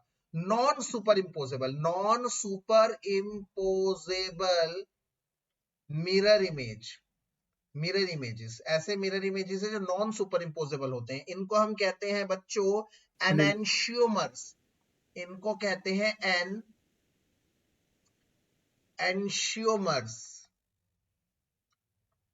एनेंशियोमर्स कहते हैं। और ऐसे कार्बनों को हम कहते हैं chiral carbon, chiral carbon, chiral carbon या फिर एसिमेट्रिक कार्बन, एसिमेट्रिक कार्बन। अब ध्यान से समझ लो बच्चों, अब ध्यान से समझ लो, ये वो होंगे जो या तो डेक्स्ट्रो होंगे या तो लीवो होंगे। सर क्या होंगे ये मुझे कैसे पता लगेगा, ये तो तुम्हें तभी पता लगेगा जब तुम सॉल्यूशन को सॉल्यूशन चैम्बर के अंदर डालोगे, या फिर सिप सिस्टम होता है, मैंने आप लोगों को डेली क्लासेस में बता रखा है, कान इनगोल्ड प्रीलॉक सिस्टम, जिससे हम पता लगा सकते हैं कि ये डेक्स्ट्रो रोटेटरी है या लीवो रोटेटरी है। वो आप लोगों के अभी सीबीएसई बोर्ड के एग्जामिनेशन पॉइंट ऑफ व्यू के परे है, वो अभी नहीं आएगा। तो बस आप इतना समझ लो, ये कंपाउंड या तो डेक्स्ट्रो होएगा, और डेक्स्ट्रो होएगा तो प्लस डी से रिप्रेजेंट करोगे, और ये डेक्स्ट्रो होगा, इसकी रोटेशन अगर क्लॉकवाइज है तो इसकी मिरर इमेज की हमेशा रोटेशन एंटी क्लॉकवाइज होगी, उसके अपोजिट होगी। जैसे तुम्हारे सीधे हाथ को शीशे पे रखने पर आता है उल्टा हाथ, एकदम डिफरेंट ज्योमेट्री, उसका प्लेन ही अलग हो जाता है, प्लेन कह रहा हूं, उसकी रोटेशन अलग हो जाती है। इसी तरह से अगर मान लो ये डेक्स्ट्रो है तो इसका मिरर इमेज होगा -L, और अगर मान लो ये -L तो मिरर होगा +D। इसका मतलब mirror image is always opposite in rotation. ये बात आप लोगों को समझ लेनी है। ये इसका थ्योरेटिकल एस्पेक्ट रहा। किसी कंपाउंड को ऑप्टिकली एक्टिव होने के लिए, डेक्स्ट्रो या लीवो रोटेटरी होने के लिए, उसमें कम से कम एक कायरल कार्बन तो अति आवश्यक है बच्चों। Asymmetric carbon, the carbon which is held with 4 different group, इसे कहते हैं एसिमेट्रिक कार्बन। क्योंकि ऐसा ही कंपाउंड मिरर इमेज में एक ऐसी इमेज जनरेट करेगा जो नॉन सुपर इंपोजेबल होगा, जिसको ऊपर उठाकर बैठाओगे तो बिल्कुल नहीं मैच करेगा, डिफरेंट करेगा। अरे बताओ भाई, समझ में आया या नहीं आया? Yes sir ji sir. Yes Yes, sir. Yes, sir. आधे बंदे तो सुस्ती Yes, काट sir. रहे हो अब भी। चलो अच्छी बात है, गुड। अब यहाँ पर थोड़ा सा मैं एक वेरिएंट दिखाना चाहूंगा, उस वेरिएंट को जरा ध्यान से आप लोग गौर करें। मैं एक कंपाउंड बना रहा हूं OH OH COH CH3 COOH CH3, ये कंपाउंड है। इसका नाम बता पाएंगे आप? इसको ऐसे कर देता हूं। हाँ भाई, इसका नाम बताना है, या फिर एक काम करो,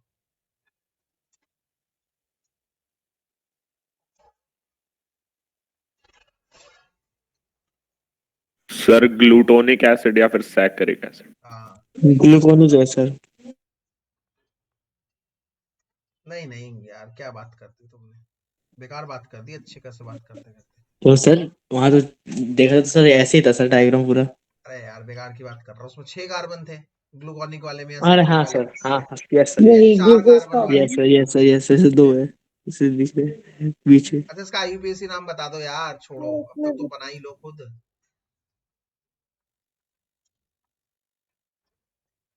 नहीं, अरे यार, सबके सब ऐसे निकले। सर 6 कार्बन तो इसमें भी है। इसमें 6 कार्बन कहाँ है? लॉन्ग चेन में कहाँ है 6 carbon? Sir 2,3 dimethyl 2,3 diol 1,2 die oic acid. क्या बात कर दी ध्यान तो तुमने यार, बेकार की बात कर रहा था। क्या कर रहा है, ध्यान से देख बाबू।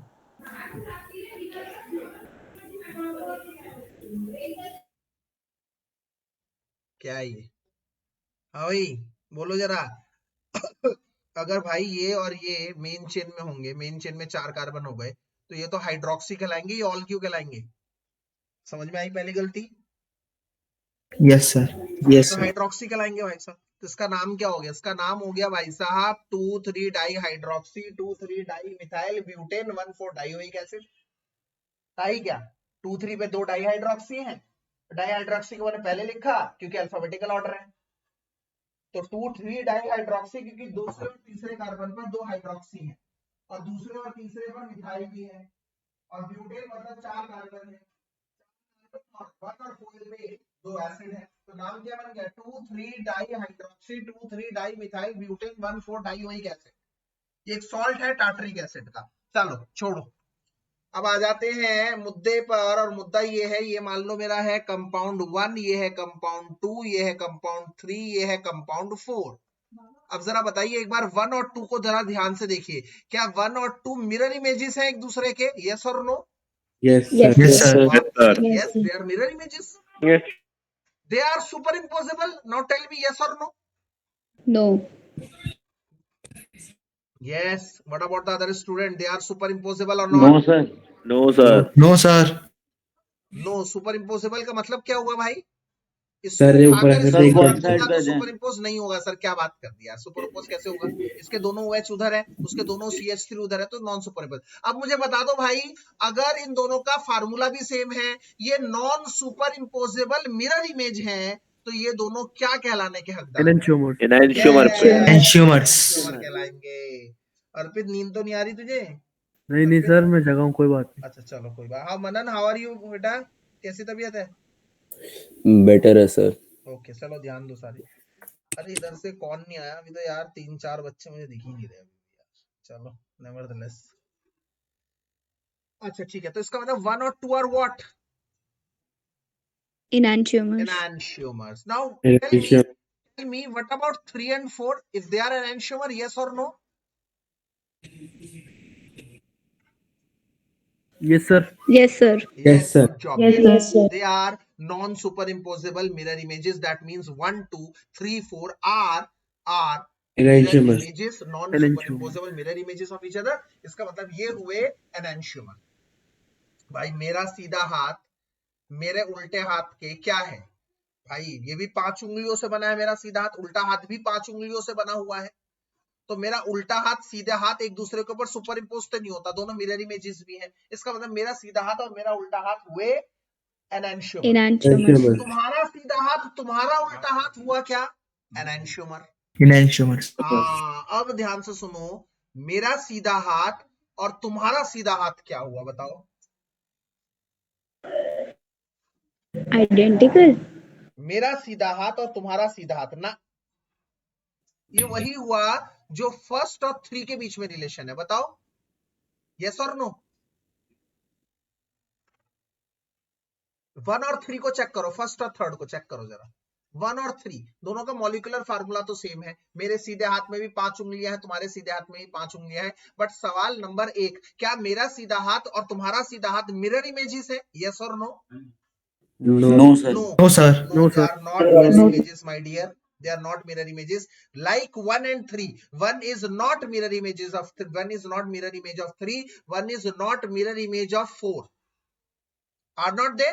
Yes, they are not mirror images of each other. But my dear, क्या सुपर इम्पोज हो रहे हैं? मेरा सीधा हाथ तुम्हारे सीधे हाथ पर सुपर इम्पोज हो रहा है, बैठ रहा है क्या? Yes, sir. नहीं बैठ रहा है यार, क्या बात No, कर रहे sir. हो? No, sir. नहीं बैठेगा सर। नहीं बैठेगा, नहीं बैठेगा। नहीं बैठेगा। मेरा सीधा हाथ तुम्हारे उल्टे हाथ पर, सीधे हाथ पर कैसे बैठेगा? अच्छा चलो 1 और 3 को देखो जरा ध्यान से। 1 और 3 को जरा ध्यान से देखो, क्या ये मिरर इमेजेस है? पहला जवाब, पहला क्वेश्चन, क्या No, ये मिरर sir. इमेजेस No, है? sir. No, नहीं sir. है। क्या ये सुपर इम्पोजेबल है? No, sir. No, नहीं, sir. इसका नहीं है। मतलब, इसका मतलब ये क्या हुए? 1 and diastereomer, Diastereomer. yes, 1 and 3 are non Sir, 2 लिख दिया आपने. imposable, non super imposable, non mirror images, non mirror images। इसी तरह से 1 and थर्ड और 1 and फोर्थ, ये दोनों हुए इस तरह से non super imposable, non mirror images. इसे कहते हैं डायास्टीरियोमर्स, डायास्टीरियोमर्स। और इसी तरह से 1 and 2 और 3 and 4, ये है non Super super impossible mirror images. impossible but mirror images. यही डिफरेंस है लाल सिंह, डायस्टीरियोमर और एनेंशियोमर्स में। ठीक है, यही डिफरेंस है, यही डिफरेंस है। सर एक बारी नॉन मिरर का वापस से बता दो। नॉन मिरर मतलब जो मिरर इमेजेस नहीं है।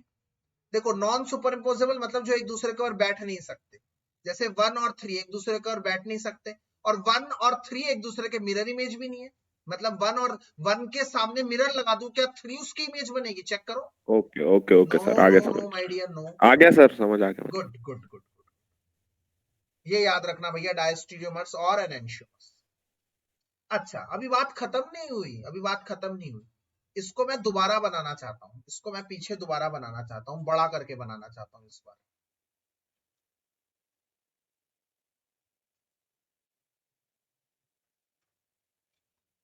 हाँ भाई, इसको देखो, चेक करो, इसमें कितने कायरल कार्बन है? टोटल कितने कार्बन है? कोई मुझे कह रहा था 6 कार्बन। अरे 6 कार्बन तो है, 6 कार्बन लगातार थोड़ी है यार, लॉन्ग चेन में थोड़ी है। चार। बच्चों, चार कार्बन। चार चैन है अच्छा, सर। टोटल हाँ, कायरल कार्बन कितने? Tell me about the chiral carbon.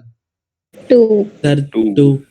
अरे दिव्यांश तो कुछ बोल ही नहीं रहा यार, सो गया, लीव भी कर गया। कौन लीव कर गया? नहीं सर, नहीं लीव करा. अच्छा, चेतन कश्यप लीव कर गया भाई साहब। मैं पूछने लग गया तो चेतन कश्यप लीव कर गया, यार ये क्या बात होती है? चलो भाई, कौन मुझे बताएगा? मैं सोच रहा नाम लेके पूछूंगा तो उतने देर में चेतन निकल लिया भाई। चलो कोई बात नहीं। Swasti, tell me how many chiral carbons are there? Sir, 2. 2। कौन कौन से? ये वाला कार्बन कायरल कार्बन है क्या? No, sir. No. What is the definition of chiral carbon? A chiral carbon is the carbon which is held with 4 different groups. So this is the chiral carbon. This is another chiral carbon. So there are 2 basically chiral carbons. There are 2 chiral carbon atoms. यहाँ पर 2 chiral carbon है, एक chiral ये है, एक chiral ये है। अब ध्यान से देखिए इस chiral carbon को, इसमें एक internal plane of symmetry। अब सर ये कौन सा नया झूल है? What is internal plane of symmetry? Internal plane of symmetry का मतलब सर एक ऐसा प्लेन, एक ऐसी जगह जो अंदर ही अंदर इस कंपाउंड को 2 इक्वल भाग में बांटती हो। जैसे कि मेरा शरीर, एकदम बीच में से लाइन डाल दूंगा तो मेरा लेफ्ट वाला part is identical to right वाला पार्ट।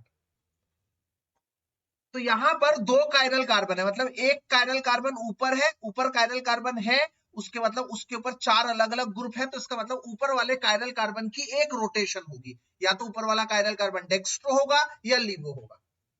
उसी तर्ज पर नीचे वाला भी एक कायरल कार्बन है, या वो डेक्स्ट्रो होगा या लिवो होगा।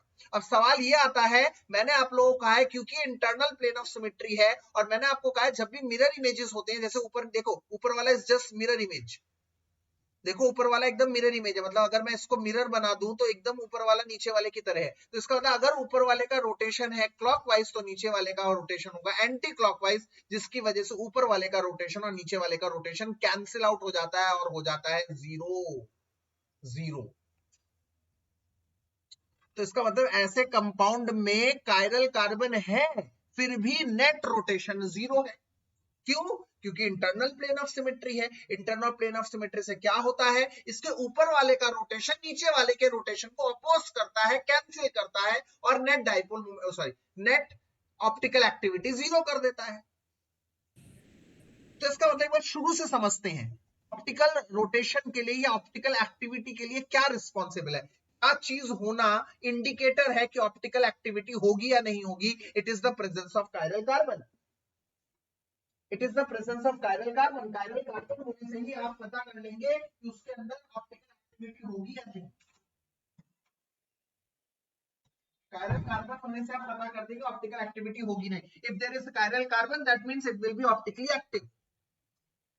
इसका मतलब ऑप्टिकल एक्टिव होने के लिए, ऑप्टिकली एक्टिव होने के लिए what is the optical active requirement, what is the optical active requirement, it is chiral carbon sir, it is chiral carbon. Chiral carbon is needed for optical activity. But अब मैं क्या बता रहा हूं, ऐसे 2 केस हैं कि ऑप्टिकल एक्टिव 0 है, मतलब ऑप्टिकली इनएक्टिव है बट कायरल कार्बन है फिर भी।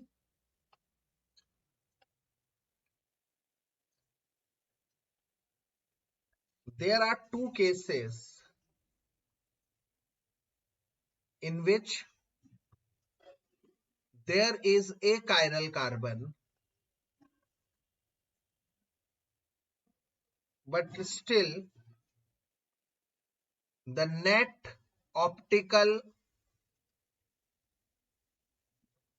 rotation is 0। पहला वन, केस 1 ऐसा कब होता है, पहले जब वो होता है रेसिमिक मिक्सचर। रेसिमिक मिक्सचर मतलब अगर वो कंपाउंड रेसिमिक मिक्सचर है, प्लस माइनस डीएल है या प्लस माइनस लिखा हुआ है, तो इसका मतलब उसमें जितना प्लस है उतना ही माइनस है।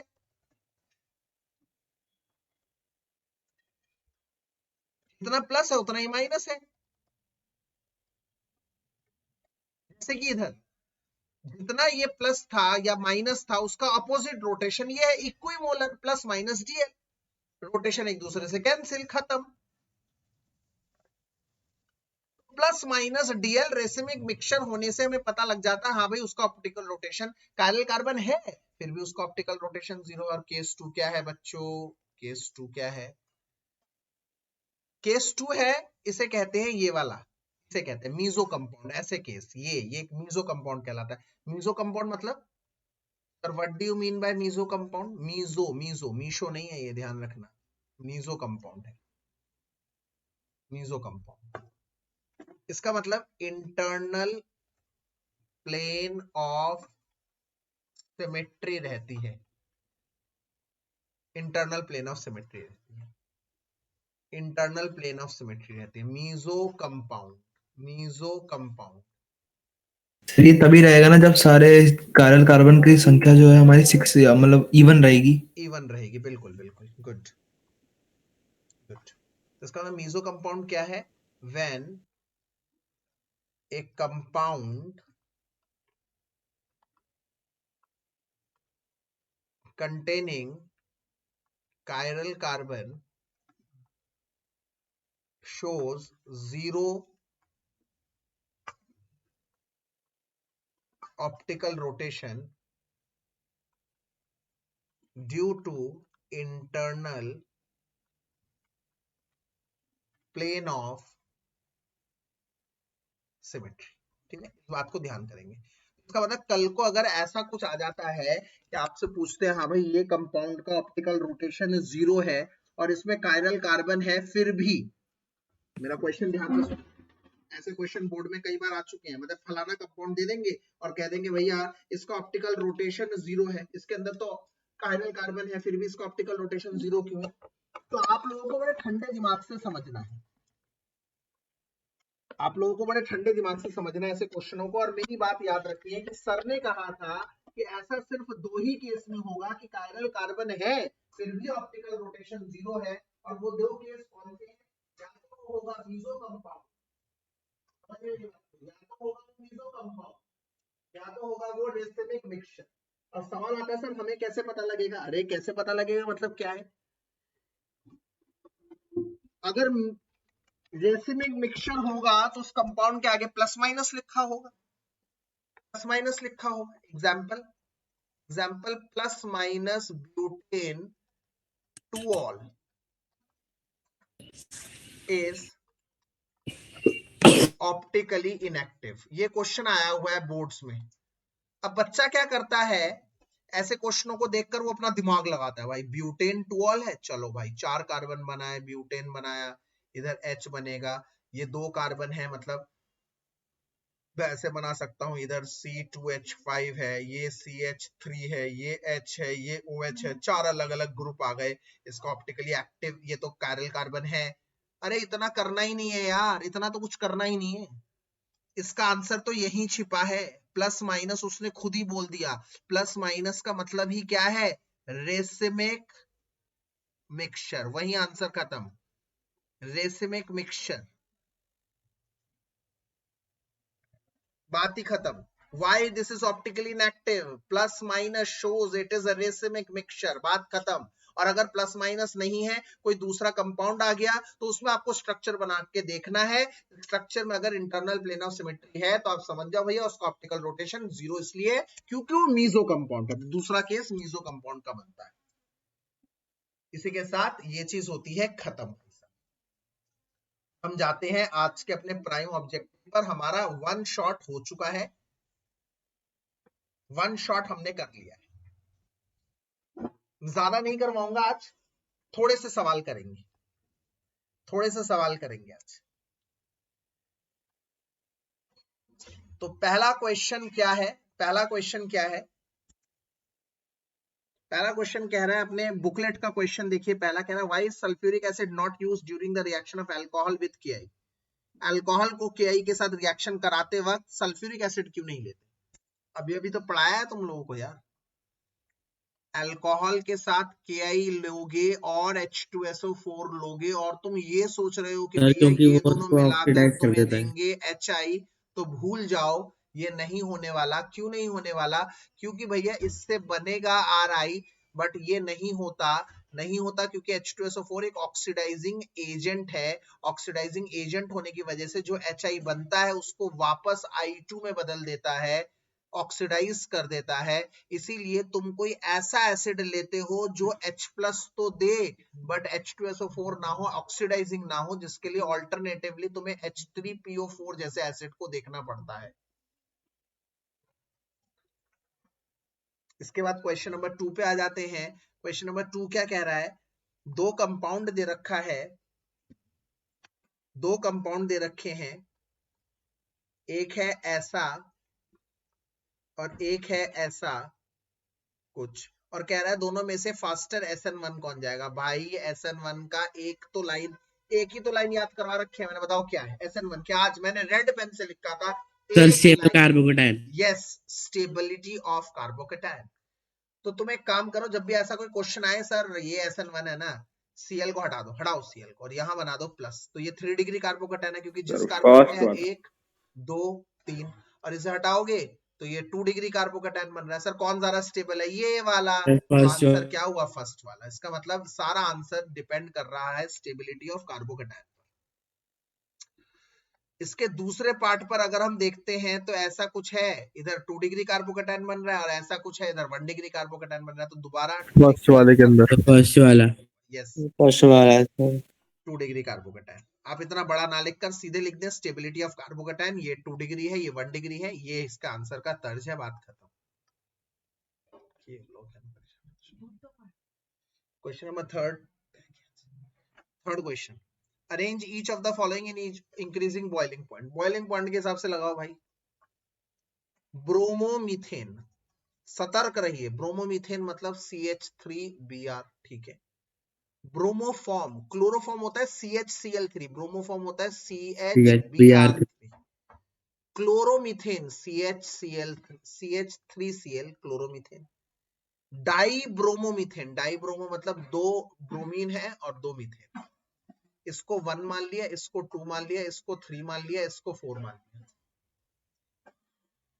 अब मैंने आपको बताया आज कुल मिला के 2 बातें थी, melting point, boiling point directly proportional है मॉलिक्यूलर मास के, ये तो हमेशा ही बताता हूं जिंदगी भर के लिए। इनवर्सली प्रोपोर्शनल है ब्रांचिंग के। अगर इन दोनों बातों को देखता हूं तो भाई साहब मास सबसे ज्यादा है इसका, ये सबसे ज्यादा हुआ। पर ध्यान रखना पेपर में कैसा पूछा गया, इंक्रीजिंग ऑर्डर। इंक्रीजिंग ऑर्डर में नहीं लिखोगे भैया 0 नंबर है, पहले मैं बता दूं। इंक्रीजिंग ऑर्डर का मतलब है बढ़ते हुए क्रम में, मतलब सबसे पहले उसको लिखना है जो सबसे कम है, और सबसे कम वाला इधर है क्लोरीन वाला, मतलब सबसे कम है थर्ड से ज्यादा है ब्रोमीन, ये सब ब्रोमीन वाले। अब उसके बाद 1 ब्रोमीन वाला मतलब 1 नंबर, उसके बाद 2 ब्रोमीन वाला मतलब 4 आ गया, उसके बाद 3 ब्रोमीन वाले मतलब सबसे ज्यादा हुआ 2। इसके बाद बी पार्ट में क्या कहा जा रहा है, 1 क्लोरोप्रोपेन। 1 क्लोरोप्रोपेन का मतलब ये हो गया भाई आइसोप्रोपाइल क्लोराइड, आइसोप्रोपाइल क्लोराइड ये हो गया भाई। फिर कह रहा है 1 क्लोरोब्यूटेन, 1 2 3 4 1 क्लोरोब्यूटेन, इसे मैंने 1 मान लिया, इसे 2, इसे 3। अब एक बात बता दूं भाई, इन दोनों में तो 3 कार्बन है, इसमें 4 कार्बन है, तो 4 कार्बन वाले का तो ज्यादा होगा ऑब्वियसली, इसका मतलब थर्ड का ज्यादा होगा। अब पहले और दूसरे में क्या है, निर्भर किस पे करता है, मैंने पीछे लिखा है मास के डायरेक्टली प्रोपोर्शनल और ब्रांचिंग के इनवर्सली। मॉलिक्यूलर मास, ब्रांचिंग के इनवर्सली, इन दोनों का मॉलिक्यूलर मास सेम है, बट भाई साहब इसमें ब्रांचिंग है, ब्रांचिंग होती है तो कम होता है, मतलब इसका आंसर क्या होगा, दूसरे का सबसे कम, फिर पहले का, और फिर आखिर में तीसरे का। इसके बाद हम लोग चलते हैं 4th क्वेश्चन में। कह रहा है एम्बिडेंट न्यूक्लियोफाइल कौन होते हैं, वो न्यूक्लियोफाइल जो किसी भी दिशा से लगते हैं, जैसे C से भी लग जाए और आज मैंने सिखाया N से भी लग जाए, इसे एम्बिडेंट न्यूक्लियोफाइल कहते हैं। 5वां क्वेश्चन हम लोग ऑलरेडी बता चुके हैं कि एल्काइल क्लोराइड का एक्वस KOH के साथ अल्कोहल बनता है, KOH के साथ एल्कीन बनता है। क्यों, मैंने एक लाइन लिखवा रखी है भाई, वो लाइन याद कर लेना, क्या कि strong nucleophile competes over substitution and helps elimination, और एलिमिनेशन करवाता है ये चीज। उसके बाद क्वेश्चन नंबर 6 पे आ जाते हैं। क्वेश्चन नंबर 6 को थोड़ा सा ध्यान से देखने की जरूरत है। क्वेश्चन नंबर 6 को एक बार देखो पहले आप, तब तक मैं थोड़ा पानी पी लेता हूं।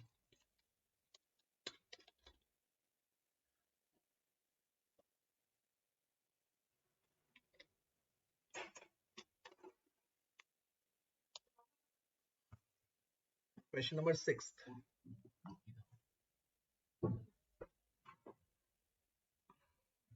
हाँ भाई लाल सिंह, क्वेश्चन नंबर 6 क्या है, कह रहा है ये है ब्रोमीन प्लस Mg, क्या बनेगा ड्राई ईथर से। ठंडे दिमाग से देखो, पैनिक करोगे तो कुछ नहीं होगा। अभी अभी मैंने बताया पूरा चैप्टर 1 शॉट में दिया है भाई। ग्रिग्नार्ड रिएजेंट, Br बनेगा। और कौन मुझे बताएगा ये ड्राई ईथर में ही क्यों करवाया गया, सूखे में क्यों करवाया गया, क्योंकि सर क्योंकि मॉइस्चर के मॉइस्चर, और मॉइस्चर के साथ रिएक्ट करके क्या बनाता है, सर एल्केन एल्केन बनाता है। बिल्कुल सही जवाब, एल्केन बनाता है, एल्केन बनाता है, बिल्कुल सही, वेरी वेरी। और उसके बाद कह रहा है H2 डाल, अरे भाई H2 डाल, ले H2 डाल दे, MgBr चला जाएगा OH के साथ और ये बन जाएगा साइक्लोहेक्सेन, ये बन जाएगा साइक्लोहेक्सेन। बताओ भाई, ये समझ में आ गया आप लोगों को, पहली गुष्टी आ गई, जैसे A ये है और ये है B, ये पहला पार्ट है। डन है। सर इसमें सिर्फ MgOH क्यों नहीं निकला? MgOH निकला तो है, MgBrOH निकला। MgOH क्या होता है? कुछ नहीं हो सकता। Mg की तो 2 वैलेंसी होती है, या तो OH 2 होते हैं, है ना। ठीक है ठीक है ठीक है सर। एक MgBr है, एक MgOH, ये है ना, दोनों एक एक जुड़े हुए हैं, ठीक है। या तो ठीक MgBr है 2 सर। होता है, या तो MgOH का होल ट्वाइस होता, दोनों एक एक है। ठीक है सर। अब दूसरे केस में क्या है, RBr जुड़ रहा है Mg के साथ। ग्रिगनार्ड। यस, वेरी गुड दिगांतो, ये बन गया RMgBr। और फिर कह रहे हैं D2O। अरे ये तो सर कंफ्यूजिंग H2O। है, कह रहा है हैवी वाटर है, ये DOD। जहां पर H है ना वहां पर D ले लो। ये D है हैवी वाटर, मतलब deuterium. Deuterium is just is what is hydrogen. Deuterium is hydrogen. H2O, HOH लिखते हो, D2O को DOD लिखा करो, बात खत्म। क्या हो गया ये? कुछ नहीं। अब MgBr किसके साथ निकलेगा? वही सेम R के जाएगा D के साथ, और MgBr जाएगा OD के साथ। चलो भैया निकल गया, कोई बड़ी बात नहीं है, सिंपल सीधा सा रिएक्शन हो गया, कोई टेंशन वाली बात नहीं। ठंडे दिमाग से देख लो। सर हाँ जी। सर मुझे ये पूछना है कि यहाँ पे जो D लिखा हुआ है यहाँ पे, वहाँ पे H2O की जगह, सर वहाँ पे D की जगह H बता रहे हैं कि यहाँ पे H आएगा? नहीं नहीं, वो D लिख देंगे बस, और क्या। Okay sir. टेंशन नहीं लेनी यार उसमें।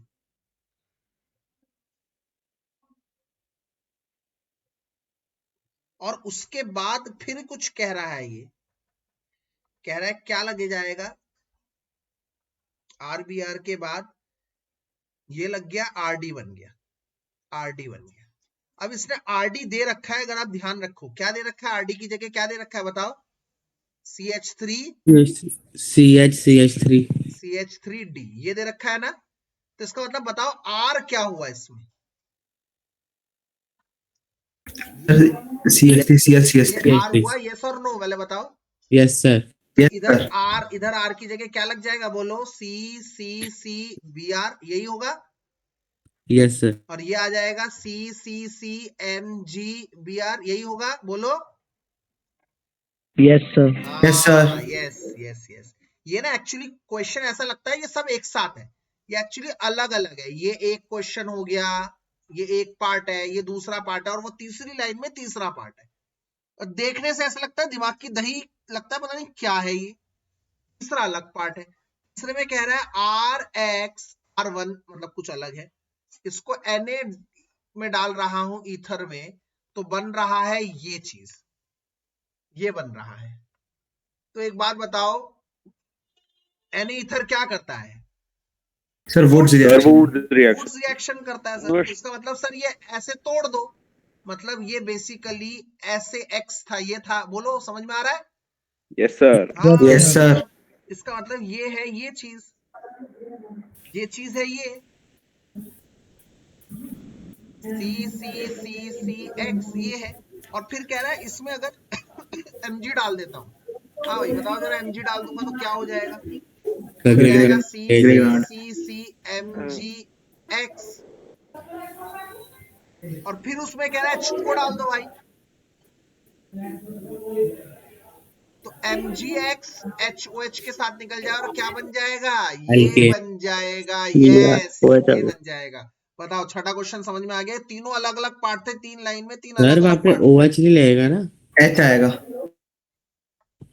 H आएगा, H आएगा। समझ में आ गया?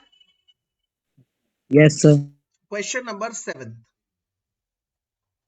सर बेटा बताइए। ये 6 का सेकंड वाला पार्ट थोड़ा शॉर्ट में समझा दो, कहाँ से क्या बना? कौन सा? यही वाला थोड़ा सा। ये वाला नहीं मतलब जहाँ से चालू हुआ ये वाला रिएक्शन, सेकंड पार्ट यहां से शुरू हुआ है, यहां से जहां बॉक्स बना है। ओके ठीक है सर। ठीक है। अब बॉक्स के बाद इसमें डाल दिया Na ईथर। Na देखते ही आप समझ जाओ ये तो वुड्स है, और कह रहा है वुड्स के बाद ये बन रहा है प्रोडक्ट, तो बताओ R क्या होगा? तो भाई ये अगर प्रोडक्ट बन रहा है तो हमें पता है वुड्स में तो डबल होता है, उसका हाफ कर दो, मैंने हाफ कर दिया, इसका मतलब ये निकल गया, ये चीज निकल गई, ये निकल गया। तो इसका मतलब इसमें क्या होगा, इसमें ये चीज होगी, आर ये होगा, इसमें एक्स जुड़ा है तो मैंने एक्स जोड़ दिया। फिर उसके बाद कह रहा है mg जोड़ दो, mg जोड़ दो तो mgx आ जाएगा, फिर उसमें h2 डाल दो तो hxo इसके बाद निकल जाएगा, इसके जगह h लग जाएगा इधर, ये बन गया प्रोडक्ट। क्लियर है? ठीक है। इसमें कह रहा है which of the following is highest dipole moment, किसका डाइपोल मोमेंट सबसे ज्यादा है। पहले कह रहा है CHCl2, CHCl2 का स्ट्रक्चर ऐसे बन रहा है,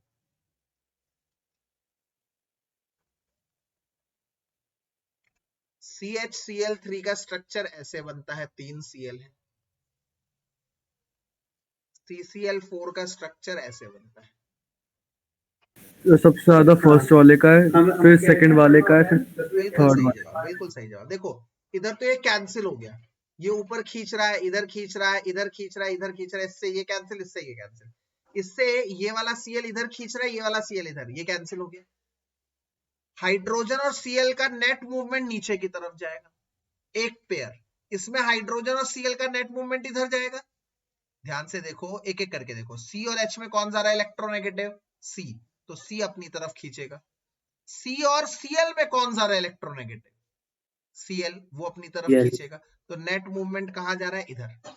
इधर भी नेट मूवमेंट HC में से जा रहा है HC की तरफ, CCl में से जा रहा है इधर की तरफ, तो नेट मूवमेंट यहां आ रहा है। तो इसका रिजल्टेंट होगा यहाँ, दो पेयर की वजह से। तो इसमें नंबर 1 ये है, फिर नंबर 2 है, फिर नंबर 3 है।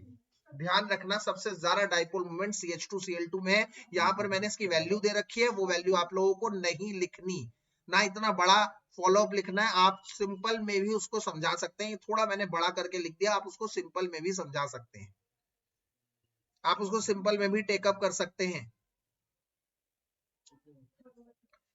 इसके बाद क्वेश्चन नंबर 8 जो है, सर हाँ जी बेटा बताइए। सर डाइपोल मोमेंट क्लोरीन का फ्लोरीन के कंपैरेटिवली ज्यादा क्यों होता है? देखो अगर मैं ऐसे बोलता हूं ये है और ये है, तो इन दोनों में ज्यादा डाइपोल मोमेंट होना चाहिए था फ्लोरीन का। सब सुन लो भाई, सब सुन लो, ये होना चाहिए था, बट डाइपोल मोमेंट है क्लोरो का ज्यादा। अच्छा कौन बताना चाहेगा, समृद्धि बताना चाहेगी बेटा, ये आज हमने क्लास में डिस्कस किया था। सर उसकी बॉन्ड लेंथ शॉर्टर होती है। यस नंदनी, गुड, ध्यान से सर देखो बेटा। Yes dipole moment directly proportional होता है डिस्टेंस के, तो फिर और फ्लोरीन की जो डाइपोल वो डिस्टेंस होती है वो कम होती है क्लोरीन से, गुड शॉट, तो गुड इसलिए शॉट। उसका डाइपोल मोमेंट कम होता है। सब बच्चे अब ध्यान से सुनो इस बात को। सर वैकेंट डी ऑर्बिटल की वजह से तो नहीं है? नहीं नहीं नहीं नहीं, CH3F ये रहा, CH3Cl ये रहा, ध्यान से देख लो, CH3F ये रहा, CH3Cl ये रहा। We are very much aware of this fact that fluorine is more electronegative, fluorine ज्यादा इलेक्ट्रोनेगेटिव है, फिर भी डाइपोल मोमेंट क्लोरीन का ज्यादा होता है। क्यों? क्योंकि डाइपोल मोमेंट का फार्मूला होता है mu is equals to q into d. Mu is directly proportional to q, mu is directly proportional to d, distance के डायरेक्टली प्रोपोर्शनल है। अगर मैं CF की बात करूं और CCl की बात करूं, तो Cl का बॉन्ड लेंथ ज्यादा है, डिस्टेंस ज्यादा है, तो Cl के बॉन्ड लेंथ इसका आंसर है। क्योंकि क्लोरीन का साइज बड़ा है, क्लोरीन के साइज बड़े होने की वजह से उसमें बॉन्ड लेंथ बड़ी है, उस बॉन्ड लेंथ की वजह से वो ज्यादा डाइपोल मोमेंट शो करता है। तो अगर तुम कहोगे फिर तो I का सबसे ज्यादा होगा, अरे भाई I का D सबसे ज्यादा होगा, पर Q तो बहुत कम होगा ना, चार्ज बहुत कम होगा, क्योंकि I तो इलेक्ट्रोनेगेटिव है ही नहीं। तो क्लोरीन में दोनों चीजें हैं, Q भी है और D भी है, इसीलिए क्लोरो का डाइपोल मोमेंट ज्यादा होता है। सर क्लोरीन के बाद फिर फ्लोरीन, फिर बाकी नीचे के सारे ब्रोमीन वो वगैरह। एज इट इज चलता है, there will be no change in that case. ठीक है, तो चलिए फिर आज की क्लास हम यही समाप्त करेंगे। इसका कारण ये है कि समय हो रहा है थोड़ा ज्यादा। कल फिर से हम लोग मिलेंगे ऑनलाइन क्लास में दोबारा से, और इसके बाकी क्वेश्चंस करेंगे। और कल तक के लिए मेरा सुझाव आप लोगों से यही होगा कि बेटा पढ़